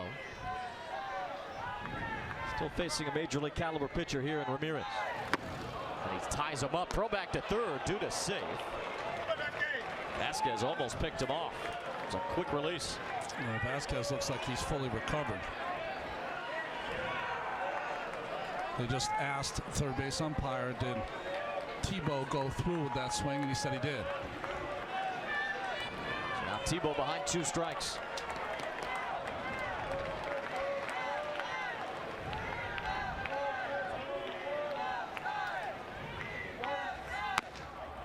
Ramirez trying to get him to chase. Tebow seems like he has a pretty good idea of the strike zone early on. Well, that was just a show me pitch. That fastball up, he's going to come back with a change. A Jets fan? Tebow fan. Sure, there's some Florida Gator fans here today too. Tebow gets a piece, stays alive. A buzz here at First Data Field anytime Tim Tebow meets bat to ball.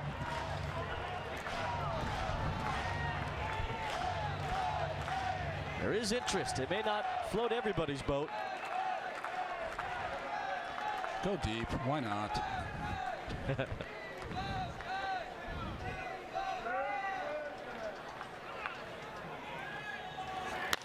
Hits this ball on the ground. Double play ball. And Tim Tebow produces a run. He won't get the RBI. It's a 4-6-3 double play. It does tie the game as Duda scores. So Tim Tebow puts the ball in play, and that in and of itself excites the crowd here at First Data Field. First standing O I've ever seen for hitting into a double play.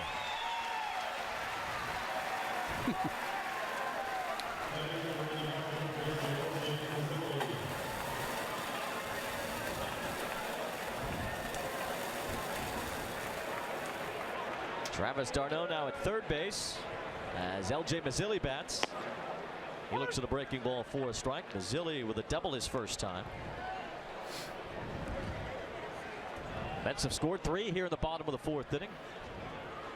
Drop back to 4-4 with the Red Sox after Boston scored 4 in the top of the 4th. Another sharp breaking ball from Noe Ramirez as he gets ahead 0-2.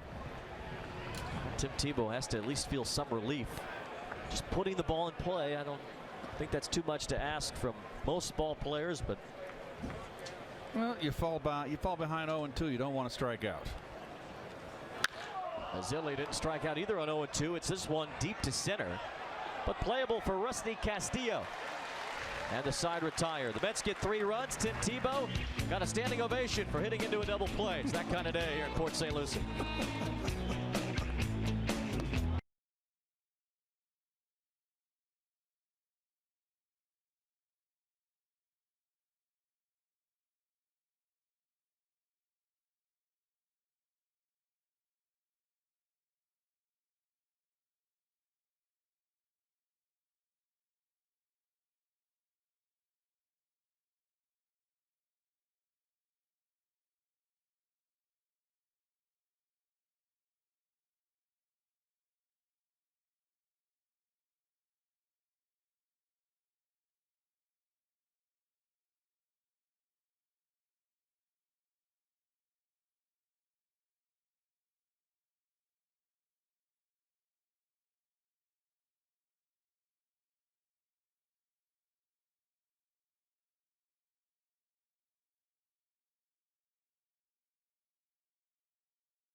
First day to field in Port St. Lucie. Some clouds today, but another nice day for baseball here in Florida, the Grapefruit League. And Adam Wilk is the new Mets pitcher.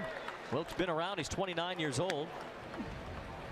See his numbers last year in the minor leagues. Another crafty lefty for the Mets. Yeah, the Mets brought in a bunch of those. There was some uncertainty about who would be their primary lefty in the bullpen until just about spring training starting. Jerry Blevins finally got signed, and the Mets had a clear direction at that point, but they were starting to stock lefties just in case. Benintendi, the first man to face Wilk. Wilk throws across his body, makes it a little more difficult for the left-handed hitter. Wilk's allowed a couple of runs in 5 2/3 innings so far this spring, plus a long homer.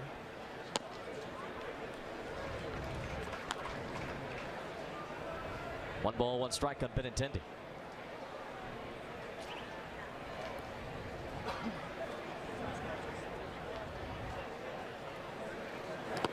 Benintendi will join a Red Sox outfield. Pretty simple motion. Like I said, lands on that stiff front foot or front leg. A little herky-jerky for Wilk. It's 2-2 now on Benintendi, but that outfield for the Red Sox. Benintendi about 5'9". Mookie Betts is not very big. Neither is Jackie Bradley. Yet there's a lot of power out there. They do have a lot of power. I mean, Mookie Betts, you can make an argument for him to be the MVP last year, even though it went to Mike Trout. Benintendi reaching down to stay alive. Tonight at 6, join the discussion as a panel of team insiders connect with fans via social media. Tackle all of your questions about the latest Mets news, plus highlights from today's game and up-to-the-minute reports from camp on Mets Talk Live tonight at 6 only on SN1. Benintendi gets under this one. Hang for Jay Bruce. One out. Had the real advantage when Wilk came in because Keith has this new app he was showing me that lets you know the mechanics of certain pitchers. So he was showing it to me while I was talking about Wilk. It shows the ins and outs and the curves of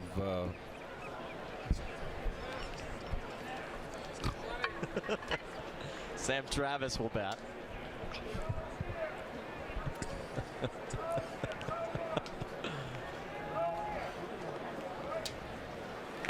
Swing and a tip into the glove of Darno. This has been as advertised to me, by the way, sitting with you two. Oh, yeah? Oh, it's fun. That's I don't think that's good. By the way, terrific open, Wayne. Well, thank you. We were all, Ron and I were a little nervous. Yeah, well, so sensitive subject, certainly, with the passing of Bill Webb. But no, you handled it like an old pro. It was smooth. Very impressed. Thank you very much. You've done this before. You're a sandbagger. That's funny. 2 balls and a strike on Sam Travis. This is my first big league baseball game on TV. Okay. So there's that. I did some college games with Sam Travis, as a matter of fact. Big Ten. Count 2-2. Must have been some disappointed college pitchers in that league having to face Travis and Schwarber. Those guys have just hit bullets everywhere. Travis with a bouncer for Rosario, who waits for it. And another strong throw. We've been impressed with the arm of Ahmed Rosario throughout this camp. He's made a few fine throws today. I like what I've seen from him defensively this spring so far. His fundamentals are good. Look at him turn his body sideways for the quick throw and a high hopper. All good. Alan Craig will bat. Struck to double as part of the Red Sox 4-run 4th inning. Any hit now has got to feel good for Craig. Takes a strike on the outer edge from Adam Wilk.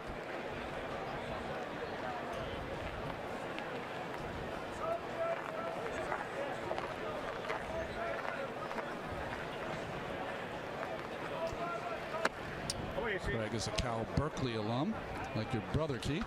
Yes. The Golden Bears. There's Brian Johnson getting loose. Left-hander in the Red Sox bullpen. Also a starter by trade. Speaking of trades, that's how Craig got to the Red Sox, along with Joe Kelly. Who went St. Louis's way? John Lackey? Yep, John Lackey. Right at the trade deadline in 2014. Lackey's had some kind of career. Yes, he has. Started in 2002 as an Angel, pitched Game 7 of the World Series. That's foul. Got a piece of Darno. Ryan Addington, home plate umpire, will give Darno a moment to catch his breath. I think it caught his right foot. Got a protective plastic there, but doesn't protect you that much. You can feel it each and every time. Oh, right off the toe. Yeah, didn't even touch the shin guard at all.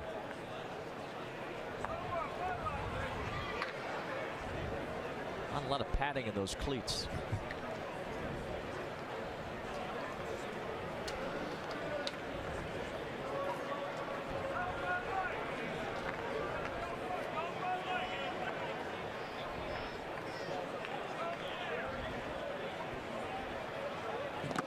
That's in the dirt. That trade deadline when the Red Sox picked up Alan Craig and Joe Kelly.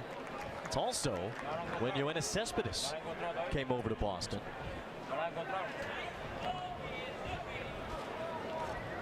Trade that really changed the Oakland A's that year.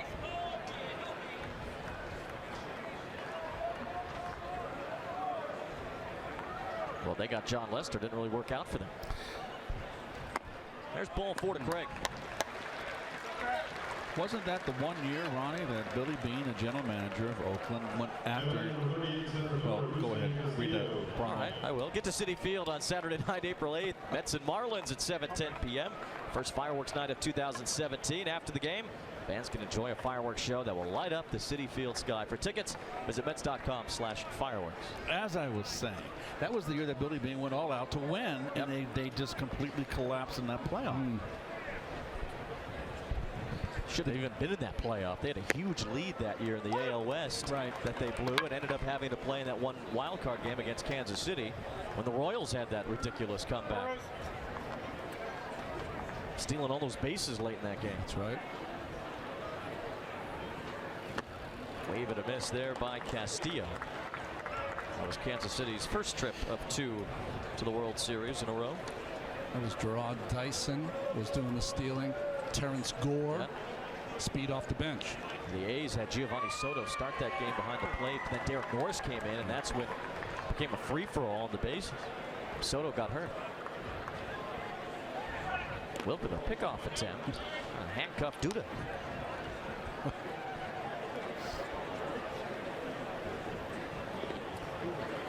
Afterthought, Brandon Moss had 2 home runs in that game. Josh Donaldson was the third baseman for the A's. Castillo tries to go the other way, dumps one foul. Another 20-pitch inning, this time for Adam Wilk. Syndergaard battled with the strike zone today, 47 pitches in his 2 1/3.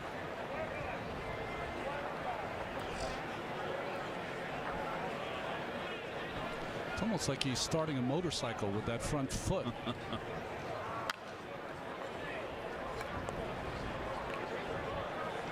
Every pitcher has their own little peccadillos. And Wilkes is that little, just like he's starting a motorcycle when he goes into the stretch. Gives it a little kickstart. Yeah.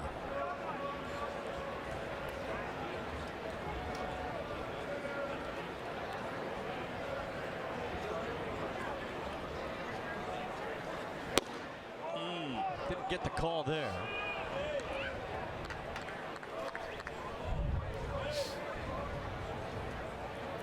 Little tad low. Nice framing by Darno. Wilk, a former Tigers farmhand, fields his position nicely there and gets out of the inning. Adam Wilk works around a 2-out walk. Handling the hot shot off the bat of Rusney Castillo. We're tied in Port St. Lucie.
Our fifth inning recap presented by Ford. Noah Syndergaard got through 2 1/3 innings today. A lot of few hits. No runs, though. Jay Bruce socked a 2-run homer.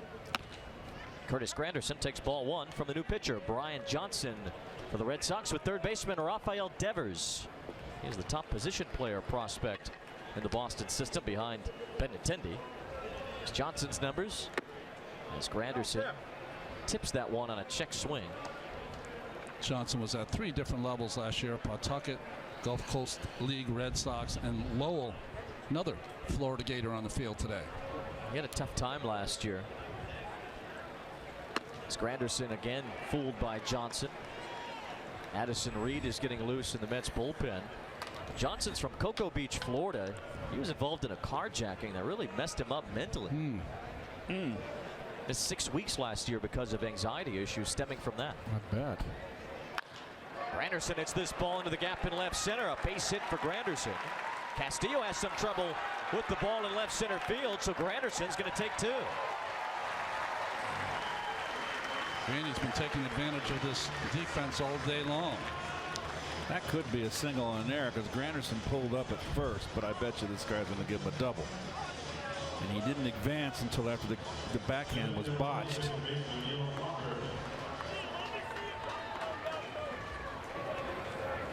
We'll take a look at Grandy here. Always running hard. He's pulling up. No, give him a double. They don't count down here anyway. Yeah, they haven't put it on the scoreboard either. Neil Walker takes ball 1. So a double.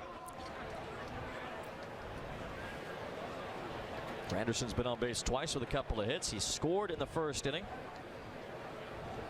Neil Walker walked to help Granderson along in that first. Got caught up in a rundown between first and second, trying to steal, which allowed Granderson to come home from third. Pitch there by Johnson to get even.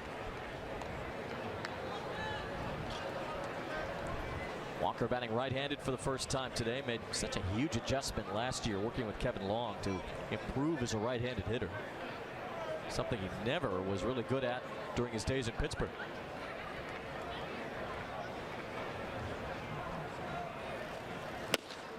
Late on the fastball was Walker, and it's 1-2. Looked like he was taking a shot going to right field here.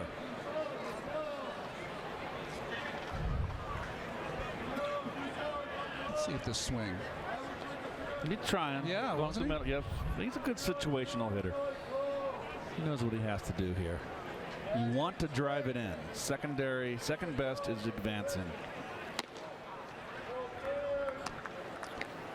Brian Johnson reminds me of a little of Jim DeShays, and that not overpowering stuff, but that fastball seems to sneak up on the hitters. Johnson was a pretty heavy prospect in the Red Sox organization. He still kind of is, but this is a make or break year really for him. It's Walker to pop up. Devin Marrero on the infield. And a first out here in the 5th. Cespedes ready to bat. Heard somebody down there trying to incite the Lion King song that Cespedes walks up to at Citi Field.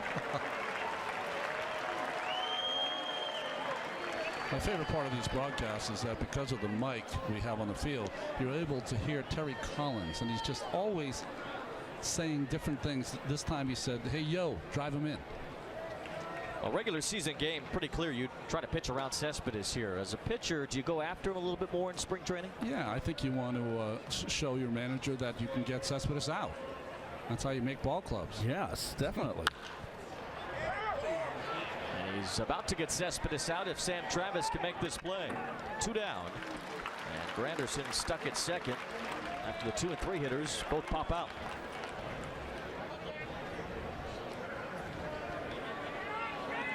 Now a chance for Jay Bruce against a lefty. Bruce popped a 2-run homer off of Rick Porcello. That was after Porcello got hit on the hand. After a one-hopper off the bat of Cespedes, Porcello stayed in the game, faced Bruce, gave up a homer, allowed a double to Duda, and then came out. The Mets tried to not squander the leadoff double here in the 5th.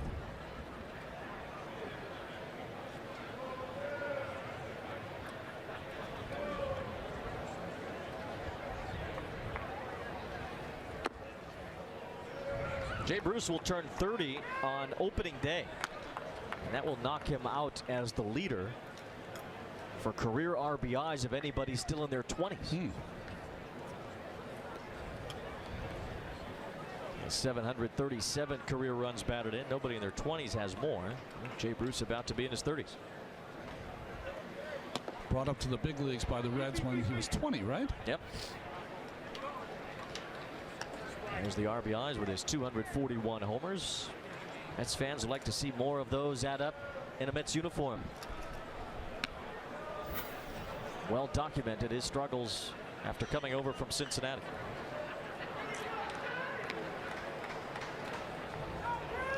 Weird to see August 1st as the date acquired. The trade deadline was a day backed up last year. Yep. Normally you see July 31st as the trade deadline.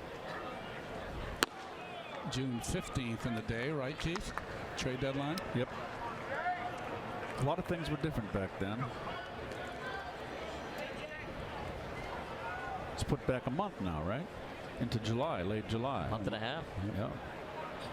Some people want to push it back further because of the wild cards and uncertainty. As Jay Bruce rips this one toward the corner. Another RBI for Bruce as Granderson will come home. Bruce hustling into second as Brentz's throws a little late. A run-scoring double gives the Mets a 5-4 lead. Good to see. Good to see. Off the lefty too, right, Yep, Keith? absolutely.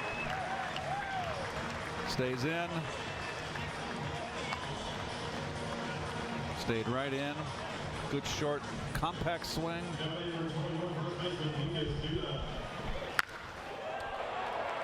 Two outs. Curtis can just keep that thing in third gear.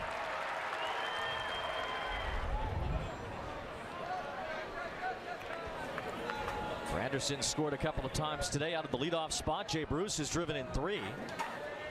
Now Lucas Duda with a chance against the lefty. Doubled and scored his last time up, rather. Hit the ball well in his first at bat too against Rick Porcello.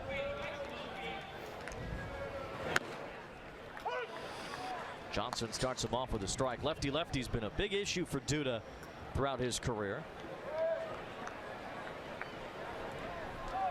It's a big year for Lucas here, and I think that you're going to see Lucas, Wayne, getting not so much playing time against the lefty. I think that Wilmer Flores is going to get the Lions' share of first base when left-handers out there. We'll see what Duda did last season against lefties, and Wilmer Flores, in contrast, crushes left-handed pitching. Well, last year for Lucas, in defense of Lucas, was was injury shortened, serious back injuries. You don't know how long he played with the bad back. It's tough enough. You got to think of all the twisting and rotating of your hips, and you got a bad back. I think it would make it a little difficult to be productive at the plate. Even in his best years, he didn't do a lot of damage against left-handed pitching. Flores does. Duda goes the other way, but it's foul. It's still 0-2 on Lucas Duda. As Keith mentioned, a big year. It's a contract year for Lucas. What I find interesting about Lucas is that it seems to me, no science behind these, but just from observing that Lucas does a fantastic job in spring training of going the other way. And once the team goes north, he becomes more of a pull hitter.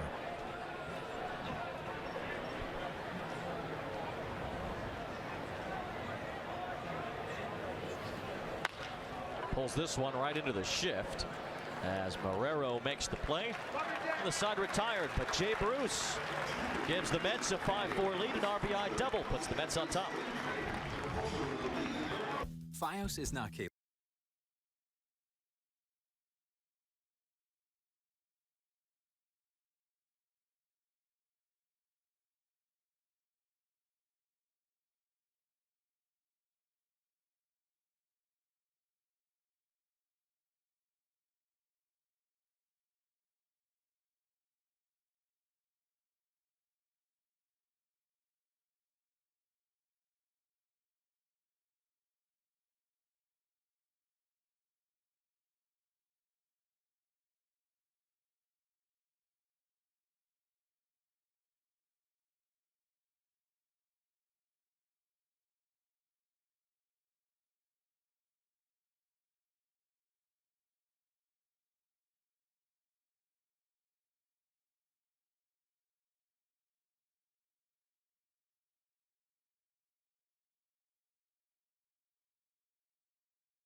York Mets baseball on SNY is brought to you by Citi, proud partner of the New York Mets.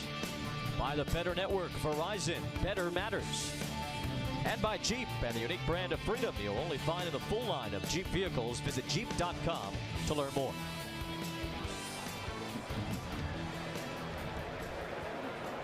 That's a herring, I'm told.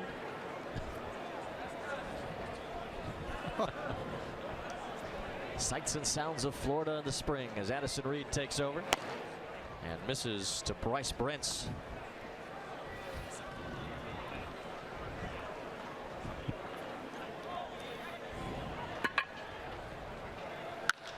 Brentz drives this one to center. Granderson a long way back, and he won't get there. Bryce Brentz has his second double of the day. We talked about it earlier, Ronnie. Curtis Granderson playing a shallow center field in spring training. Yeah, Brentz is pretty impressive this afternoon. But this ball squared up, and you know the wind has died down, so that was all carry there by Brentz. And Granderson, you know what? If you're a pitcher and you give up a ball that deep, it should be a hit every time. I remember this ballpark still has the dimensions of what Shea Stadium used to have. It's 410 to straightaway center field, so you don't see too many 410s nowadays. That probably would have been a home run.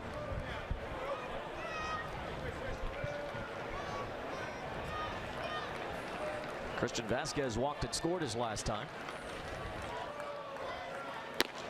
Reed starts him off with a strike. Addison Reed has been mighty impressive in a Mets uniform, spanning a year and a half now. All that is the setup man. You have to wonder if he is going to close early in the season, if some of that changes for Addison Reed. He's been a closer before. Going back into that ninth inning is different. He had over 40 saves, didn't he, for the White Sox one year? Yes, he did. He did. And had 32 another season for the Diamondbacks. So he's been there and done that.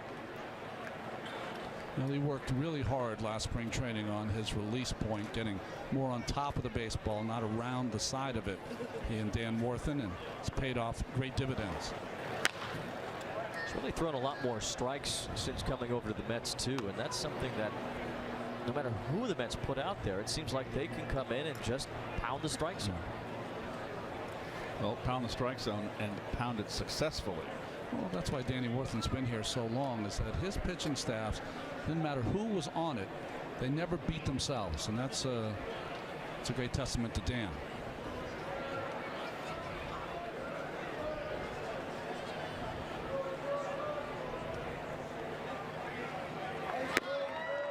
And Addison Reed trying the outside corner but missing.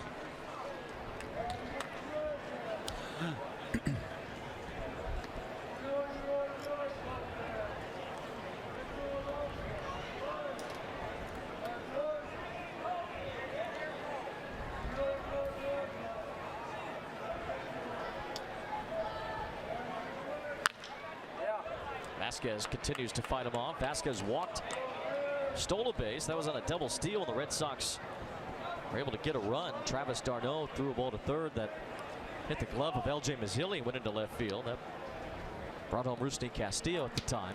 That's a wake-up call, sitting there trying to enjoy your cold one and get waffled in the back with a foul ball. Well, pay attention. Close quarters here at first day of field.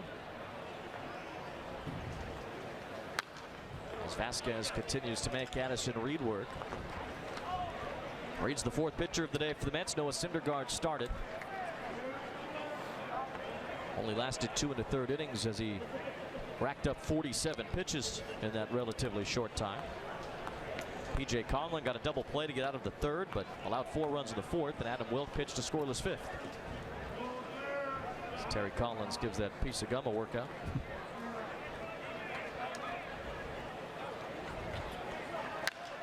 Fouled away again.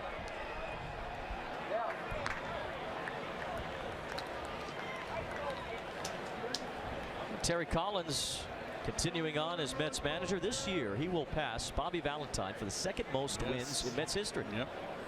Wow. He'll need 2 more seasons to pass Davey.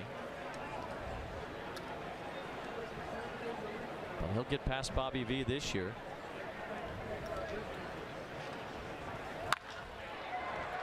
Chance for Bruce as he moves to his left. Trying to tag from second was Brents, but Bruce gets it in quickly. And he holds Brents. Nice throw from Bruce. Just displaying a nice arm. One hop right to the third baseman. Number 17, second baseman David Marrero.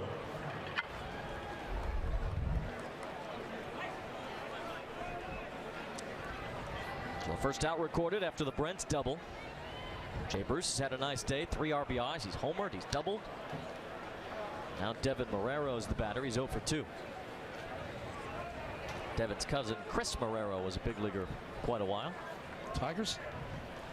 Yeah, he went through Washington, a few different teams. He bounced around, right? Backup catcher? Or was he an infielder? Infield. Take a look at the Mets' upcoming schedule presented by W.B. Mason. And the Tigers on our air tomorrow. Washington's in Port St. Lucie this weekend. Tim Tebow's expected to play again Friday, and Zach Wheeler will pitch in that Friday game against the Astros. You and me tomorrow, Wayne? That's right. Okay. Keith, day off? Oh, I'll be lounging.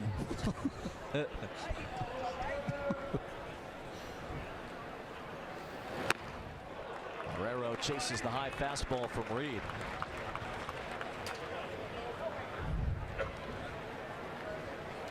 High fastball.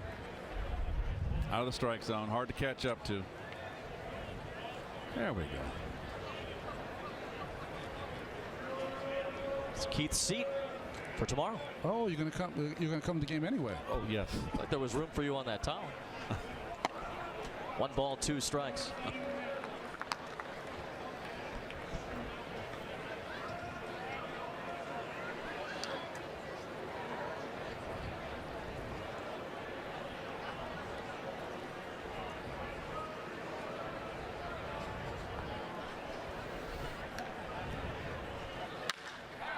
Hit hard. Bruce coming on. A sliding catch by Jay Bruce.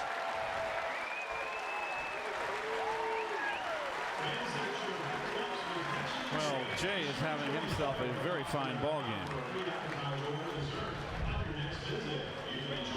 Hesitated a little bit, then realized, okay, I can make this play. Beautiful backhand. Well done.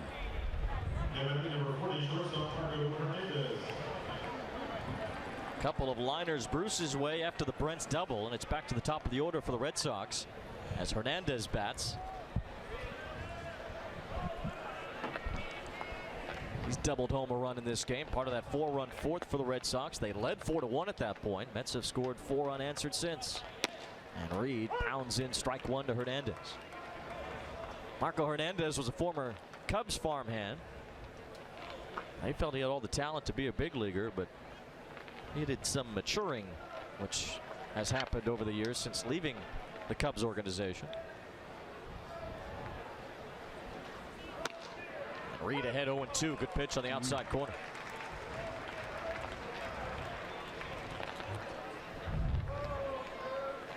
Nice job by Darno framing that ball right in the outside corner. See how he stuck it right on that outside corner. Got the call from Addison. Swing and a miss. Addison Reed goes to the slider to wipe out Marco Hernandez. And a leadoff double goes to waste, largely because of Jay Bruce flashing the leather with a sliding play and right. The Mets still up by 1.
5-4 Mets. New catcher for the Red Sox as Dan Butler takes over behind the plate.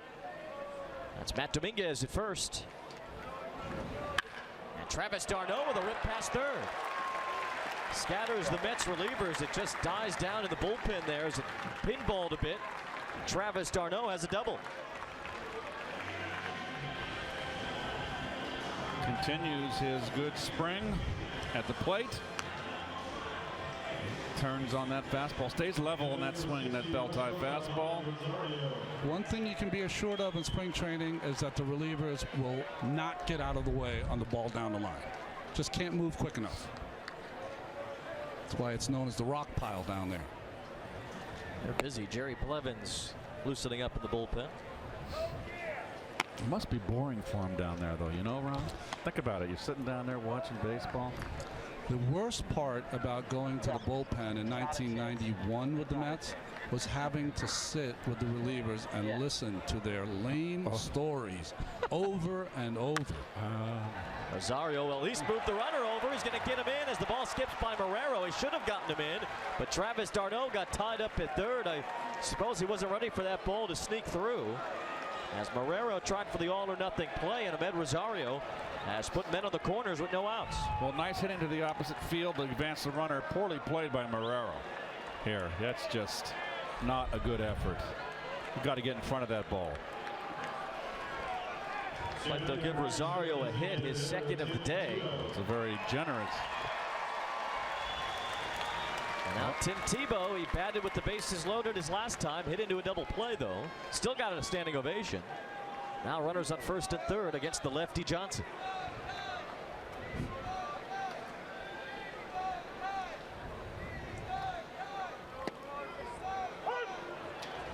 Tim Tebow struck out looking against Rick Porcello his first time up. Then the double play. Two Gators going against each other. Brian Johnson against Tebow. It did give an error, by the way, on that last play. Yeah, thank you. Tebow looks off that pitch.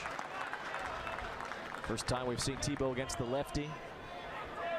All the cell phones are out to record what could be a big moment for Tim Tebow. Trying to get his first hit and first run batted in. Gets hit.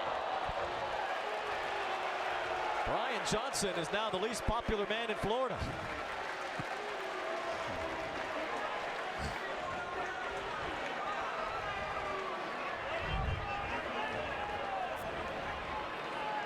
Off the shoulder. Well, if you can face down 300-pound linemen, you certainly can face down a baseball. Boy, it sounded like it hit a brick wall.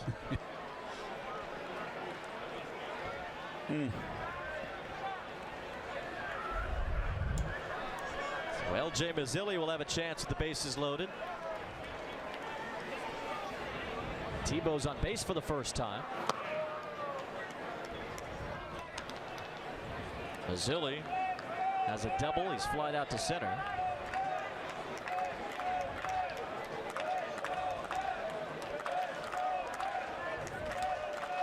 Double, an error, and a hit batsman. Giving Mazzilli an RBI chance. Spoke with LJ before the game today. He said he talked to his father this morning, and Lee told him to let out the beast. Nice. Well, he's hit two balls on the nose, the double, and then the ball to center field. Just got under it a little.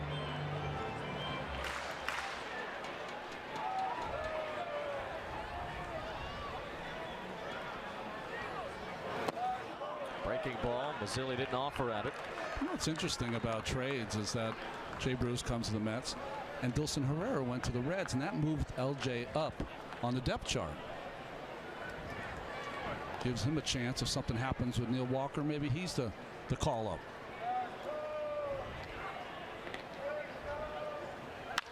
It's this ball well, and it's caught by Marrero. Throw to first, and Tebow's doubled off.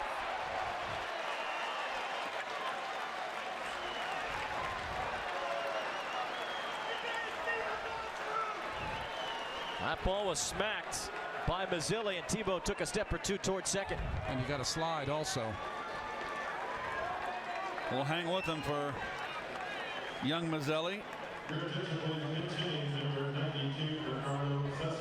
Out There's your double play, and we've all done this before. I haven't done it. You were our guy that Davey always pinch ran with. Ricardo Cespedes is the batter. Another Cespedes in the Mets system. Tim Tebow gets a teaching lesson from Jay Bruce. Then again, if you don't get on base, you don't really have that many opportunities to get doubled off first. Cespedes fouls that one away. Well, Tim Tebow's on base percentage today is .333. Gonna drop OPS plus on us or WAR in this on game? base percentage, that's pretty mild. Okay. Now, what's his quarterback rating? That's a good question.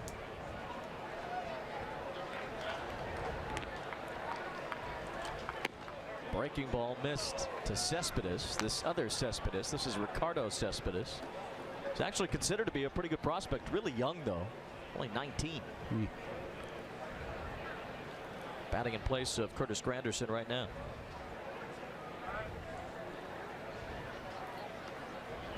Might be a revelation to some Mets fans that there's a second Cespedes in the organization. And Yoenis' brother, Yoelqui Cespedes, is actually playing for Cuba in the World Baseball Classic. So it really is a Cespedes family barbecue this spring. His brother is supposed to be a high prospect also. Yoenis' brother, those Blevins.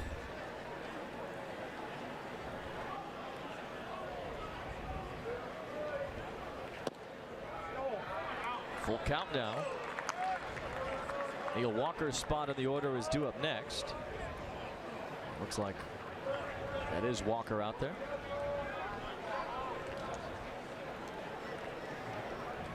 Right now it's Ricardo Cespedes batting for Granderson with 2-minute scoring position. Mets had the bases loaded. L.J. Mazzilli hit into a double play. Tim Tebow was doubled off first. Cespedes coaxes a walk. It's behind 0-2. He makes it to ball 4 as Neil Walker will have a chance. Keith, did you take at bats in a big league spring training game when you were 19? Yeah. Yeah, right? I did, yes. Yeah. Yes. Very few. Maybe I was a Vitee. I was in the first cut when I was 19. And, gosh. I remember I played a game in Winter Haven, and I went up there and I said, I'm going to look curveball at this left-hander for 3 pitches. I never did it. Guess what? 3 straight fastballs. Go sit down. Go sit down. I was so embarrassed. What was it those days? Was it $10 a day or $8 a day you'd get in the minor leagues? Oh, yes. Walker with a fair ball. Darno scores. Rosario's right behind him. And here comes Ricardo Cespedes to the plate. Neil Walker unloads the bases with a double, and it's 8-4.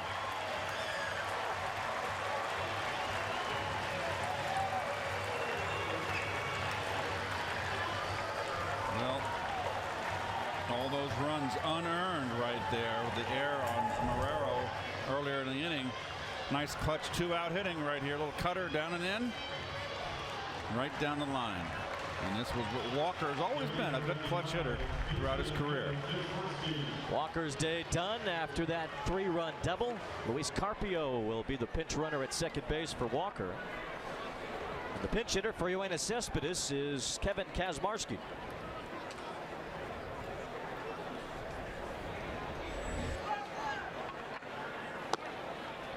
Well, Johnson tried to wiggle out of that, but losing Cespedes was the key to that inning. The 19-year-old Cespedes. Kazmarski jammed as he fouls that one off. When there's critics about Tim Tebow taking away at bats from other minor league players who may be more deserving of these spots, this is the kind of guy they're talking about, isn't it, Kazmarski? Yeah. Corner outfielder, guy who kind of plays the same positions as Tebow, kicking around the minor leagues. How accurate of a portrayal is that, though, of Tebow taking away at bats from anybody? Yeah, I don't know. My whole thing is I know people are split on the signing of Tim. I'm all for giving a guy a shot. You know, there's so many at bats and on the other fields. Line And off the glove of Marrero and into right field. Carpio will try and score. He's out at the plate. That ball was hit so well it got to Bryce Brentz, the right fielder, very quickly. And Carpio pinch running for Neil Walker, thrown out at home to end the bottom of the 6th. Well, I'll tell you, Marrero's having a tough time. He got the glove of steel. Clank.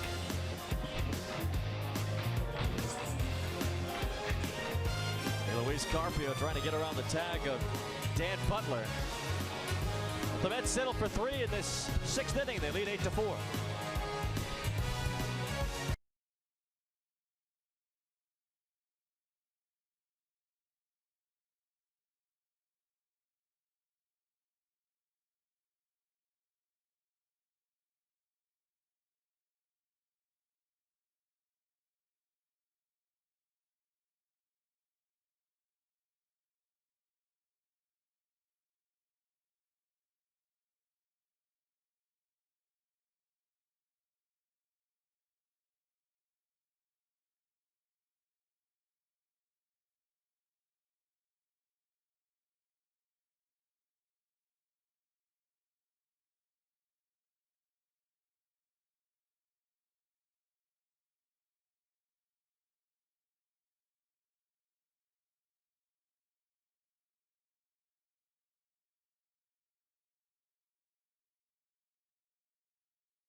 Jerry Blevins is the new pitcher for the Mets in this 7th inning, surrounded by a cast of virtual unknowns.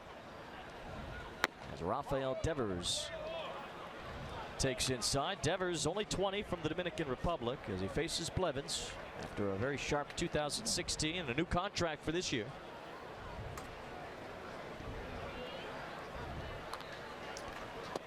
Big swing and a miss. Devers fooled by Blevins.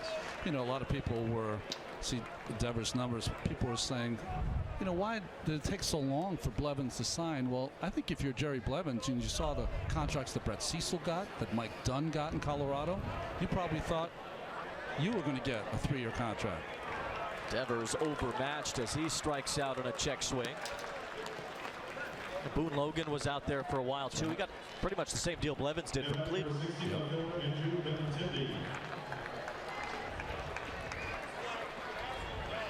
Mets have made all kinds of changes, by the way, around the entire field.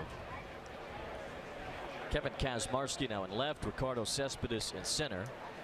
There they are. There they are, all the new players right there, except Arnaldo Barrios. He's in right. You can't see him, but he's there. The curveball for Blevins to Benintendi. David Thompson now at third, Luis Guillorme at short, Carpio at second, Matt Oberste at first, and Ali Sanchez, the catcher, for Terry Collins.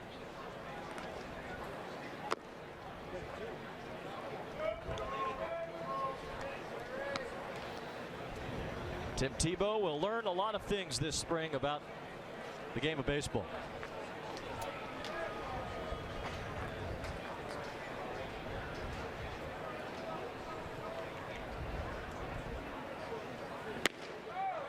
The inside corner as Blevins burns in the fastball to get ahead of Benintendi. Well, that's one thing that Blevins added to his repertoire last season was through more fastballs. He was always a breaking ball pitcher. He's mixing his pitches up much better this year. Almost to a point last year at one point, Ronnie, when he did it, he had success and he threw too many fastballs. Then he got hurt. You're right. And then he got back to the nice scattering of pitches, mixing them up much better. I think that's part of the reason why you saw reverse splits last year for Blevins. He was better against right-handed batters than left. Well, the thing about Blevins, he's got a good curveball, but it's a big curveball. It's sometimes difficult to throw for strikes. When he's ahead of you, he can bounce it. Good breaking ball there to strike out Benintendi. He's got a curveball like Frank Viola had. A big old off speed, take something off. A big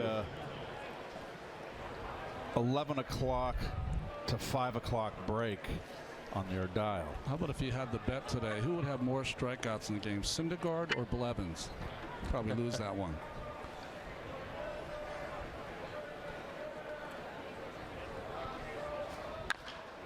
Over the mound, Carpio knocks it down. Guillorme was right there, but couldn't scoop it up. It's a base hit for Matt Dominguez. I think Carpio was trying to shovel that to Guillorme. Somehow make a spectacular play. Yeah, but that wasn't going to work. Let's see.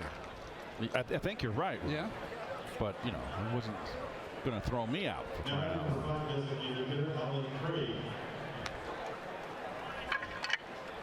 Yeah, it does kind of look like it. Hard to tell if he was just swiping or trying to flip it, but either way, Dominguez aboard against Blevins, and now Alan Craig will bat. 1 for 2 with a double, a run scored. He's walked in this one.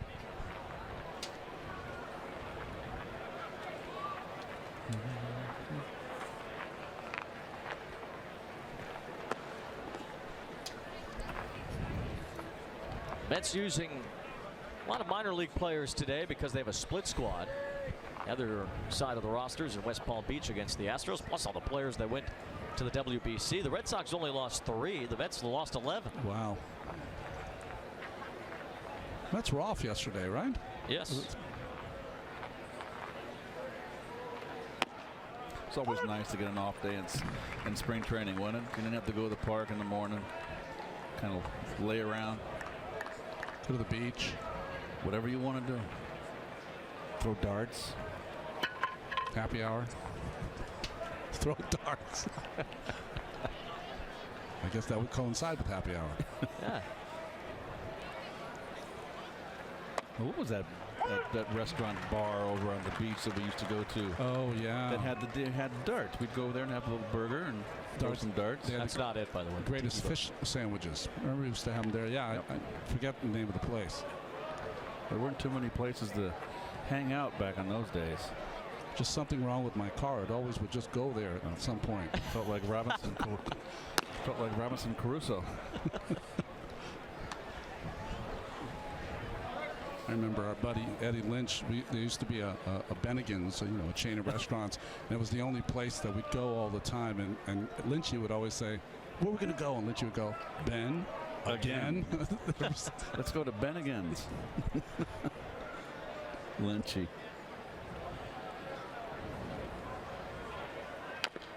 There's that curveball again from Blevins as Craig stays alive. MetsBlog.com, all things Mets, all year long, with a continuous stream of all the latest scoops and developments from spring training, featuring behind-the-scenes video and live updates straight from Port St. Lucie on MetsBlog, presented by Citi, featured on SNY.TV.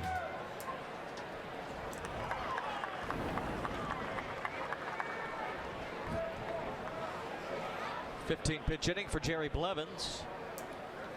The Mets have scored 7 unanswered runs in this game. They were once down 4-1.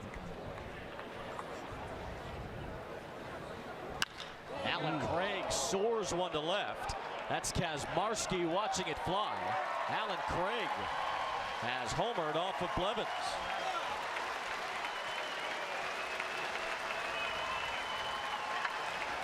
That was a hanger from Blevins.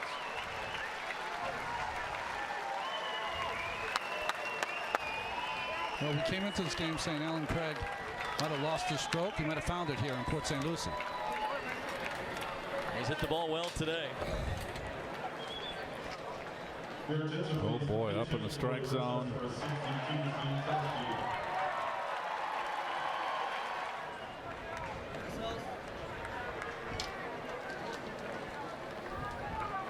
Batter now is Steve Selski, as he'll hit in Rusney Castillo's place. Selski last year with the Reds.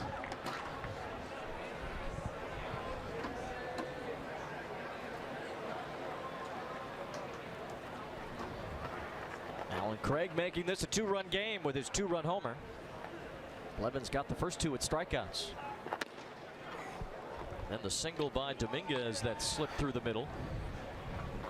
See Selski's 2016 as a Louisville bat. AAA for the Reds.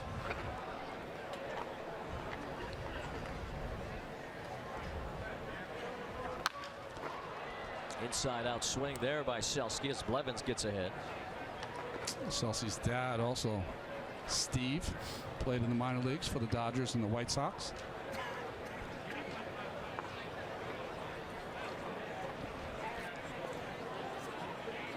Selski made his major league debut last year, appeared in 24 games, ended up hitting .316 in the big leagues. Chance here for David Thompson. Strong throw off balance by Thompson to help Blevins get out of the inning.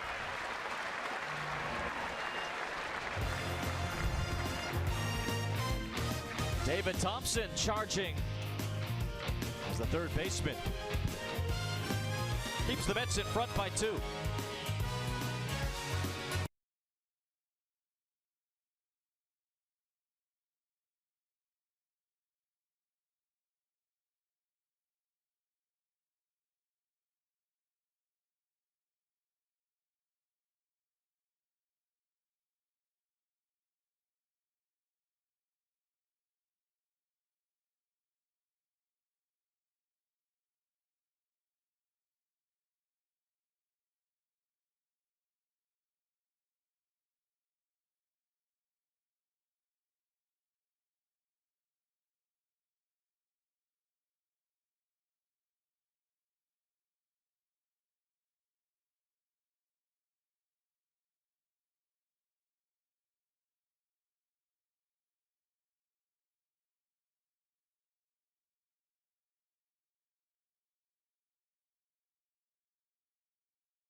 For the 7th inning.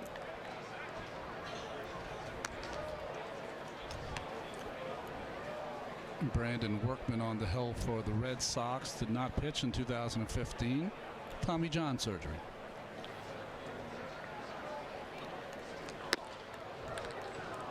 This is Arnaldo Barrios batting for the Mets, in place where Jay Bruce was.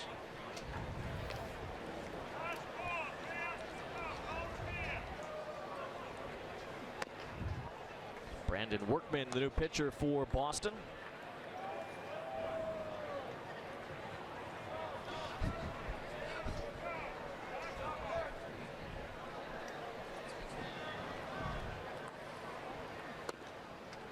That's 2-2. Late strike called by Ryan Addison. As we send it down to Steve Gelbs, he has LJ Mazzilli standing by. Brought to you by Citi. Thanks a lot, Wayne. And LJ, Wayne actually just told us on the broadcast, but that you spoke to your dad before the game today. He said, let out the beast. To double off Porcello to start, you feel like you let that beast out? Yeah.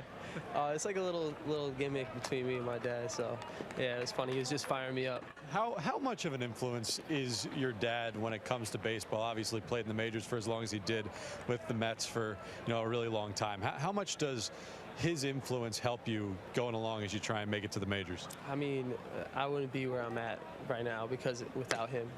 He's got a really big influence on me, not only as a baseball player that he used to play, but as a father, he really cares and believes in me almost more than I do in myself. So he's just, he's always there for me mentally, and he's always helping me out. Is there one thing in particular that he's really helped you out with over the years that has really, helped you continue to progress? Yeah, he's all about that old school mindset, and it's just grind, hustle, play hard, play smart.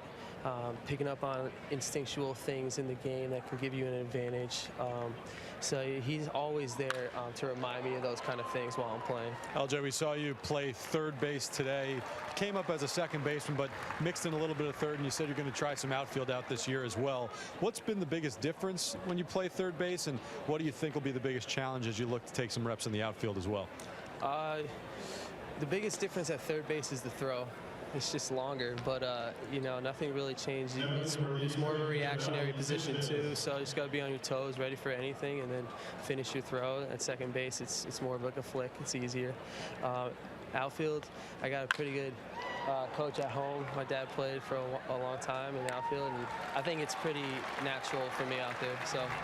LJ, that's it. We didn't have a whole lot of extra time, but LJ Mazzilli and I, last time we had an interview was in Brooklyn. I got a ball to the face. This one a little bit better. 8-6 Mets through 7. Thanks. Thank you.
Saturday, April 22nd, when the Mets take on the Washington Nationals at 4:05 p.m. The first 15,000 fans in attendance will receive a Matt Harvey Garden Gnome, courtesy of Citi. For tickets, visit Mets.com/tickets. Little splash at the beach. Great sound. Watch for the undertow. It's funny, we always show these beautiful shots of the beach, and I've been coming here since 1988. I've never seen that beach. I hear you. I haven't been either. Been to Bennigan's plenty, though. Tom Gorzolani's the new pitcher. Brian Bogusevic, the man he will face. Bogusevic's got a home run off the Mets this spring. So Mets' first spring training game was in Fort Myers, right? Yes, it was. JetBlue field over there, the Fenway replica. Yeah, great idea. Gorzelani fires in a strike. Tom Gorzelani, one of those many lefties we told you about. One of the few players, though, actually brought into Mets camp from somewhere else. The Mets have so many returning players, very few that were in a different organization last year. Well, it's what happens when you have a successful team. Is that there's not a lot of spots for guys to fight for in spring training. It's a good embarrassment of riches. It's a good thing to have for Terry Collins.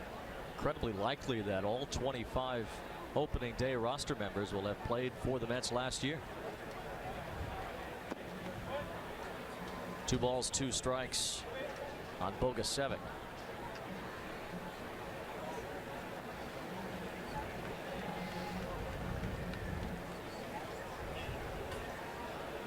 Bogusevic's a veteran. He's been around. I remember him with the Cubs, maybe. Yeah. Yeah. To Philly recently. Gorzelani's kicked around too. This one wide of first and foul. SNY's Play Ball is back, teaming up with the New York Mets to help local baseball and softball leagues with grants, clinics, and Mets game experiences. Right now, we're accepting applications for local youth baseball and softball leagues to nominate a league in need. Apply today at sny.tv/playball, presented by Memorial Sloan Kettering Cancer Center.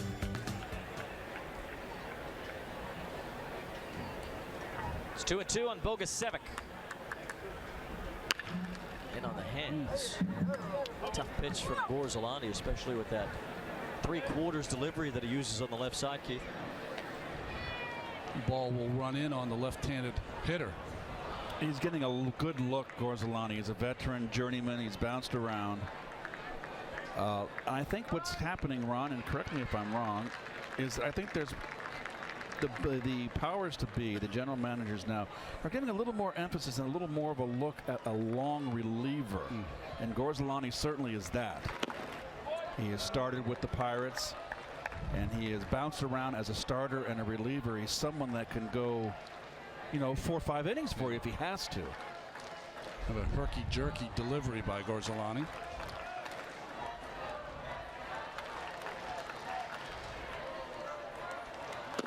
Good pitch there as Bogusevic gets cut down. So Gorzelani strikes out the first man that he faces. That was a good slider right there. Starts in the middle of the plate, breaks off just about 6 or 8 inches off the outside corner.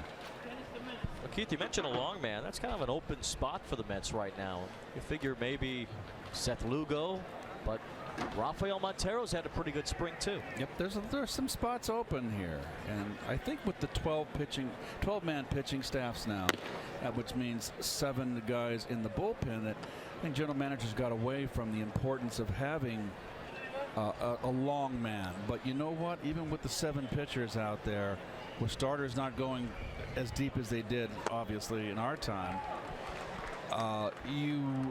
we've seen bullpens get tired and get work if the starters run through a bad patch. So it's always good to be able to plug a guy in there. You know, early in the game, you're down 4 runs. You got to pinch it for your starter early that can go in there and suck up 5 innings for you, or 4 innings.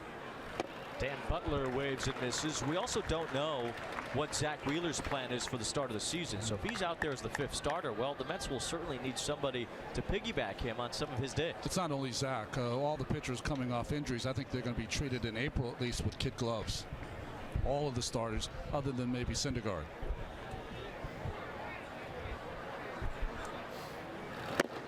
Gorzelani gets strike 3 called in the outside corner to Butler. He darted that outside corner. In his first outing where he got roughed up and gave up 4 runs, his control wasn't there. Much better this afternoon. Back-to-back Ks for Gorzelani. That's up 11. Started the 7th before a single and a 2-run homer by Alan Craig. Hecker Meneses is at the plate. Outstanding, Wayne. Ball 1. Doesn't look like his name is pronounced Hecker, but it is. H-E-I-K-E-R.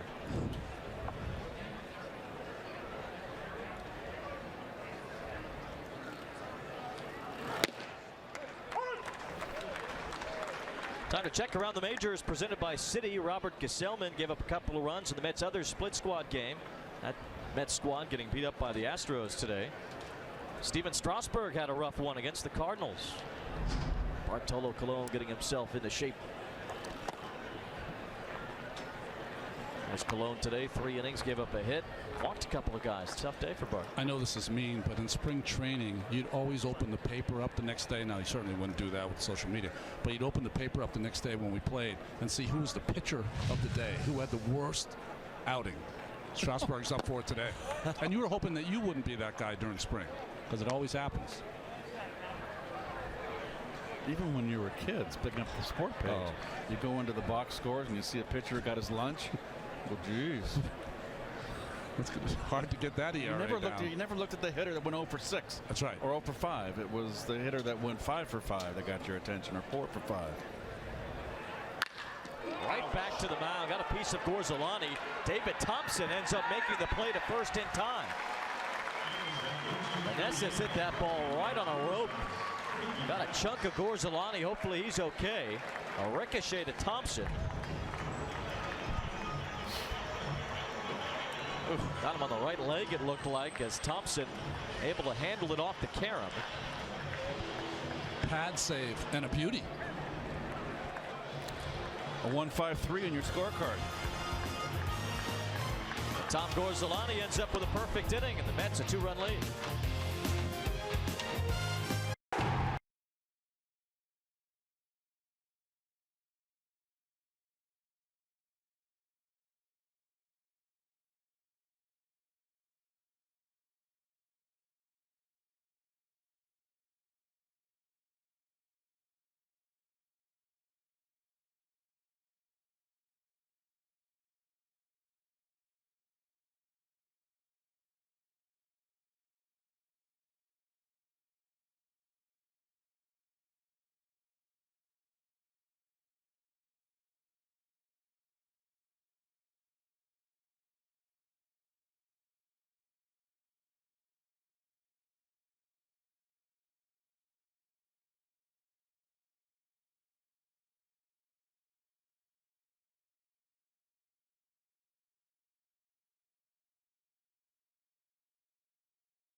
The best suit you'll ever own is the one you design.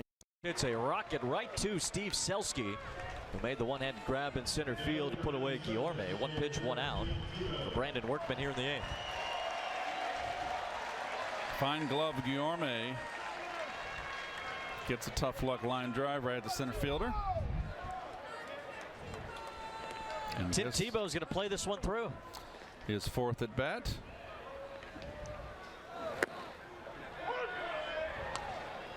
Tebow flinching a little bit. He got hit by a pitch his last time. Can't be barking at the umps. Let's go. He's been around the NFL.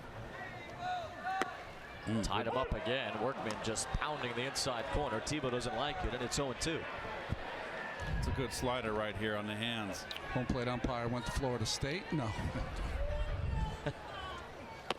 Breaking ball, and Tim Tebow doesn't take the bat off his shoulders in this at bat.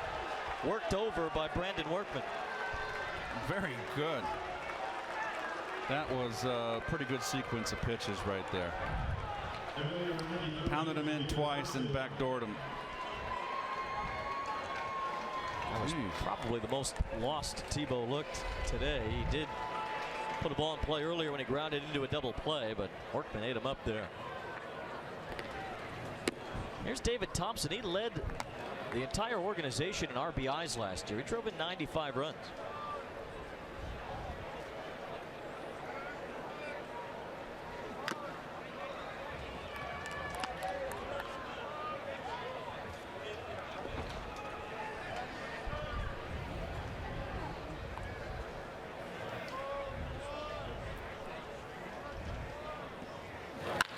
Hits this ball well. It falls in front of Selski.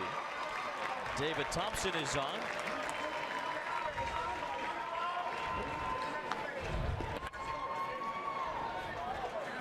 Hanger.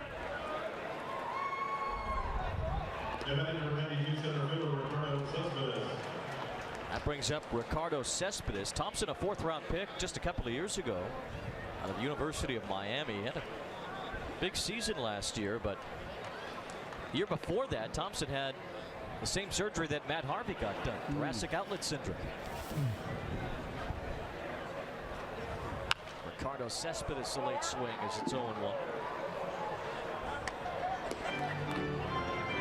Looks like Corey Taylor warming up in the Mets bullpen. Might be him to finish.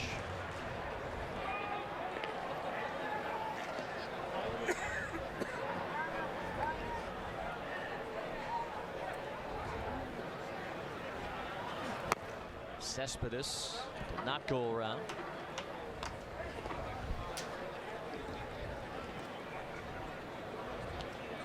We talked all about the pitchers and that thoracic outlet syndrome surgery for Harvey, trying to come back from that in his first appearance a few days ago.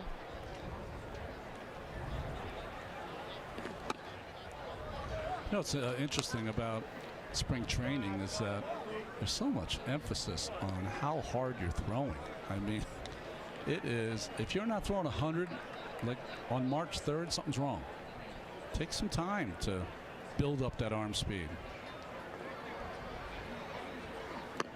Well, remember when Harvey came back from Tommy John surgery, that first start he had here was ridiculous. He was throwing 97, hitting the corners, striking out the side. And he struck the final out in that first inning. It was a 3-2 breaking ball. I'll never forget it. So the bar was set high for spring training performance for Matt Harvey. As the count goes full on Ricardo Cespedes.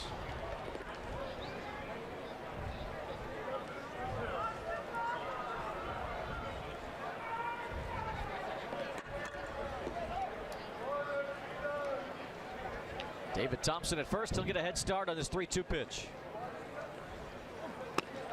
Curveball, but Workman didn't get the call. A single and a walk with 2 outs. Keeps it alive for Luis Carpio. Tomorrow it's the Mets and Tigers, presented by Citi. Coverage begins tomorrow at 1, only on SNY. Jacob deGrom will get the start for the Mets. It'll be his second spring training outing. Anibal Sanchez will be on the mound for Detroit. Sanchez looking to rebound and not have a good season last year. DeGrom looked strong in his first spring training performance last week. Seems like he's in line to be the number 2 starter coming out of the season.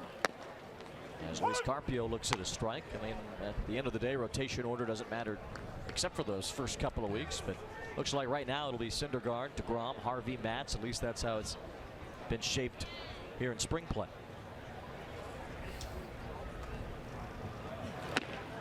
There was a time when you would leave spring training with really 4 starters because of the off days. You would always make your turn. Nowadays, though, trying to limit, not innings, but limit, I guess limit innings. Sometimes they go right from the start with a 5-man rotation. The Mets do have some off days at the end of spring training this year. Carpio swings late and fouls it off. They're off on Thursday, Saturday, and Sunday before opening day. They have that 1 game at West Point on the Friday. Really? And then the season opens on Monday, April 3rd against the Braves. Then they're off the day after that. So 4 days out of 6 around opening day that the Mets don't play. That's not good scheduling. That's not too many days off. Were you on the team when we played West Point? Yeah, I was. That was a great experience. Unbelievable. We beat them up, too. Slow roller, tough play. Workman won't make it. Nobody will. Infield single for Carpio to load the bases. So Wayne at that West Point game, after we played, they served dinner. We stayed for dinner in the main mess hall. That's just a bleeder. The heck with that. And all the ritual of the commanding officer, whoever he was, and the cadets were all there, and we came to marching. It was a phenomenal experience. I mean, you couldn't get too different, you know, the motley bunch we had and this organized. Oh, we were behaved. We were well behaved. Yes, we were. What year do you remember? It was 84, 85. Yeah. 84. Not sure. I think it was 85. What was great is that a lot of the pitchers, I walked them around West Point because West Point had been part of the league I was in when I played at Yale. So I knew it. And then after we were done with the meal, we had a basketball game. Straw and Doc, myself, we were playing the cadets. It was spirited. I didn't partake in that. Just feed Strawberry the whole time? Yeah, well, you didn't have to feed him. He just took the ball and it's like that was it. Kazmarski goes after the 1-0 pitch, trying to bloop it in, but Selski makes the play. And the side retired. Mets load the bases with 2 outs, but don't score. We go to the 9th. Mets up 8-6. Get to Citi Field on Saturday.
Tonight on Geico's Sports Night, Brandon Marshall has a new home locker room, at least, if not a new home, as he's going from the Jets to the Giants.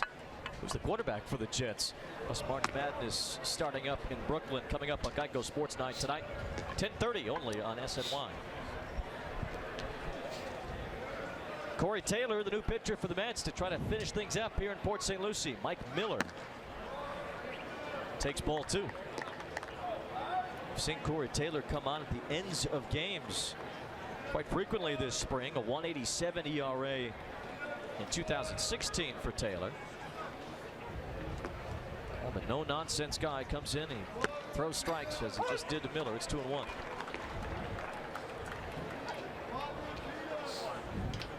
Taylor was the closer at St. Lucie last year, right here at First Data Field. 20 saves, was second in the Florida State League. It's now 2-2 on Miller. Got more of a stocky build for a pitcher.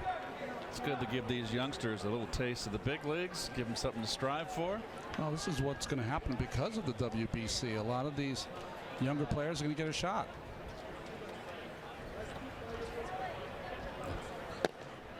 Just missed, and it's 3-2. WBC will fire up this weekend, especially Team USA will get going. Friday night's their first game against Colombia. They play the Dominican Republic Saturday in front of a sold-out Marlins Park. Wow.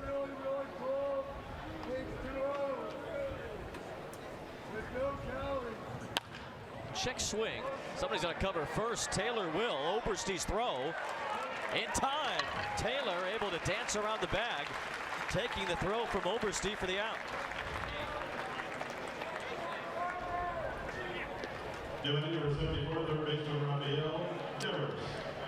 Tough play for a pitcher here.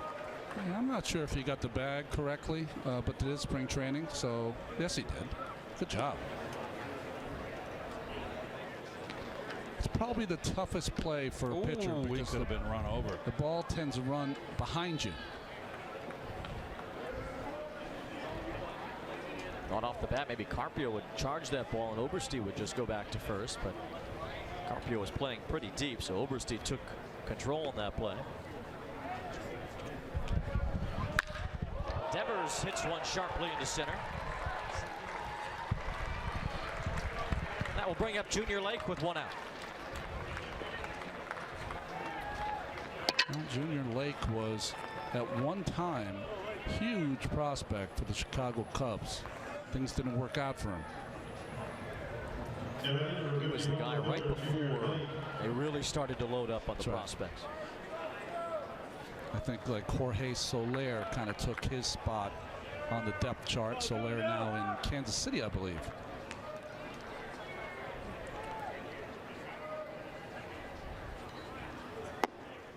Soler was traded for Wade Davis. He'll be the new closer for the Cubs. Aroldis Chapman's back with the Yankees. Cubs also signed Uehara, former Red Sox closer. 42 years old.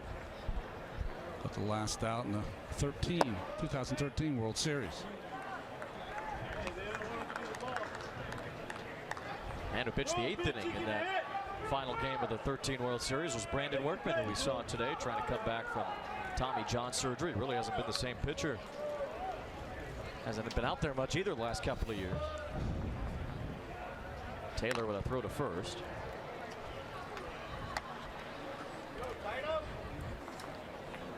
Noah Syndergaard started this game, didn't give up any runs, wasn't that sharp either. 3 hits allowed, walked a batter in 2 1/3 innings. 47 pitches were used. We'll see DeGrom tomorrow. As Taylor pours in a strike.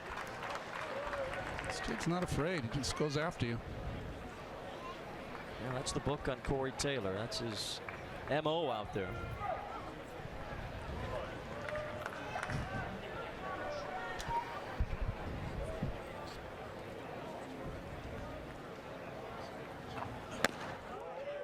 Didn't get that call, and it's 3-1. 95 though on the gun.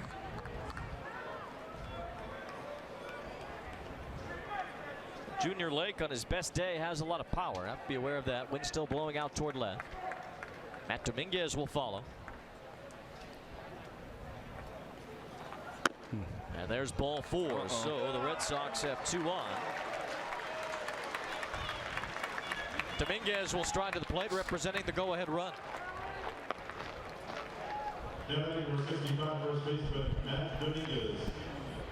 My bad. Corey gave you the kiss of death, said that you go right after hitters.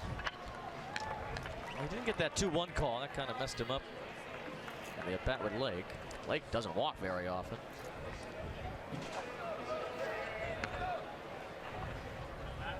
So now Dominguez with 2 on. Another guy with some pop. That one's in the dirt. Trying for third is Devers. He'll make it. Sanchez kept it in front of him, but Devers grabs an extra base anyway.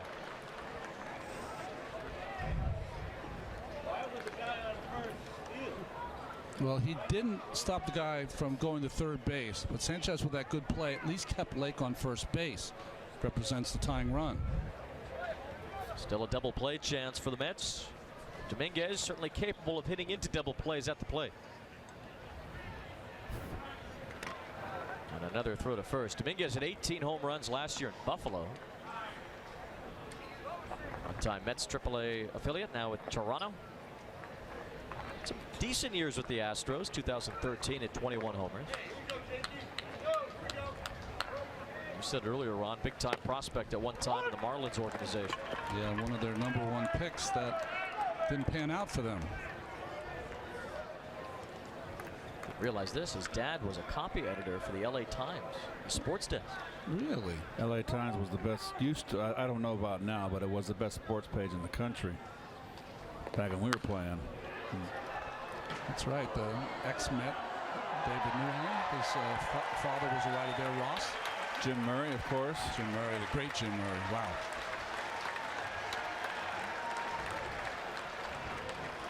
I always thought the Boston Globe was pretty good, Keith. Oh, I didn't we didn't play that league, so I didn't know. But you know, the LA Times was a serious sport page. Pages. Another check on the runner at first, Junior Lake. Corey Taylor trying to close out a Mets win. The Mets have not beaten the Red Sox in spring training since 2011.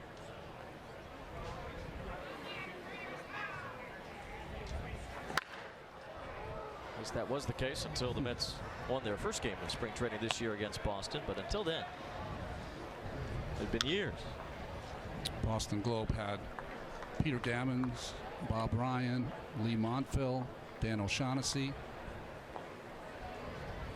Used to love that paper on Sunday mornings.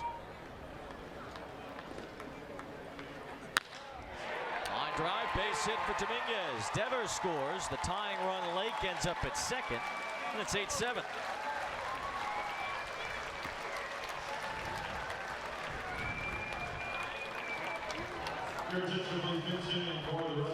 Corey Taylor having some issues closing this one out. And the batter now will be Jake Depew.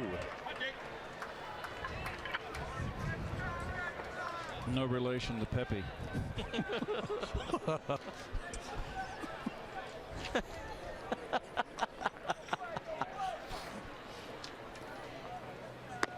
A strike from Taylor. Stick in the outside corner. It's 0-1. Usually you save those for the regular season, Keith. That's a gem right there. Well, you might not see Jake Depew then, so you got to get it out while you can.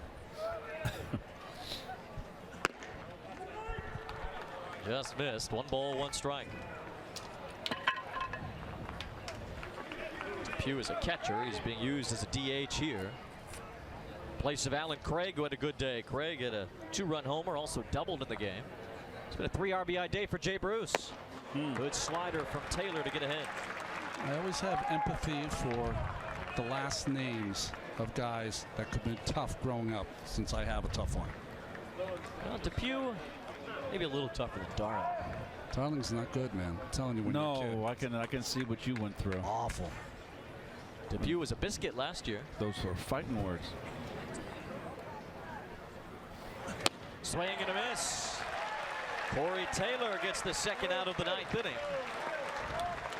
He's gone to the breaking ball here to get those 2 strikes. Good spot. Out of the strike zone, extending the strike zone. Now Selski rounded to third in his only plate appearance today, the former Red. Game on the bases for the Red Sox. Taylor going to that breaking ball again for strike 1.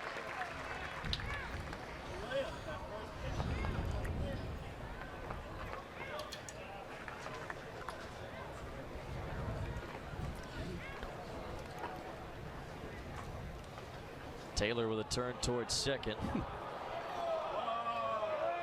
Mets have scored a lot of runs recently in spring play. Continued here today. 8 runs on 13 hits. Corey Taylor trying to hold that up. 1 ball, 1 strike now. Mets have scored 52 runs in their last 6 games. Hello, Ron. Tim Tebow hitting into that double play to score a run. Oh, that was the key to the game? I'll save that for our internet chatter after the game. Tebow, a couple of strikeouts. He was hit by a pitch in this one as well. That 3 RBI double with the bases loaded by Neil Walker's the big blow.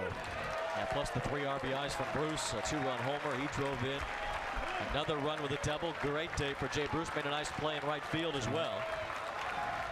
As Corey Taylor tries to put this one away.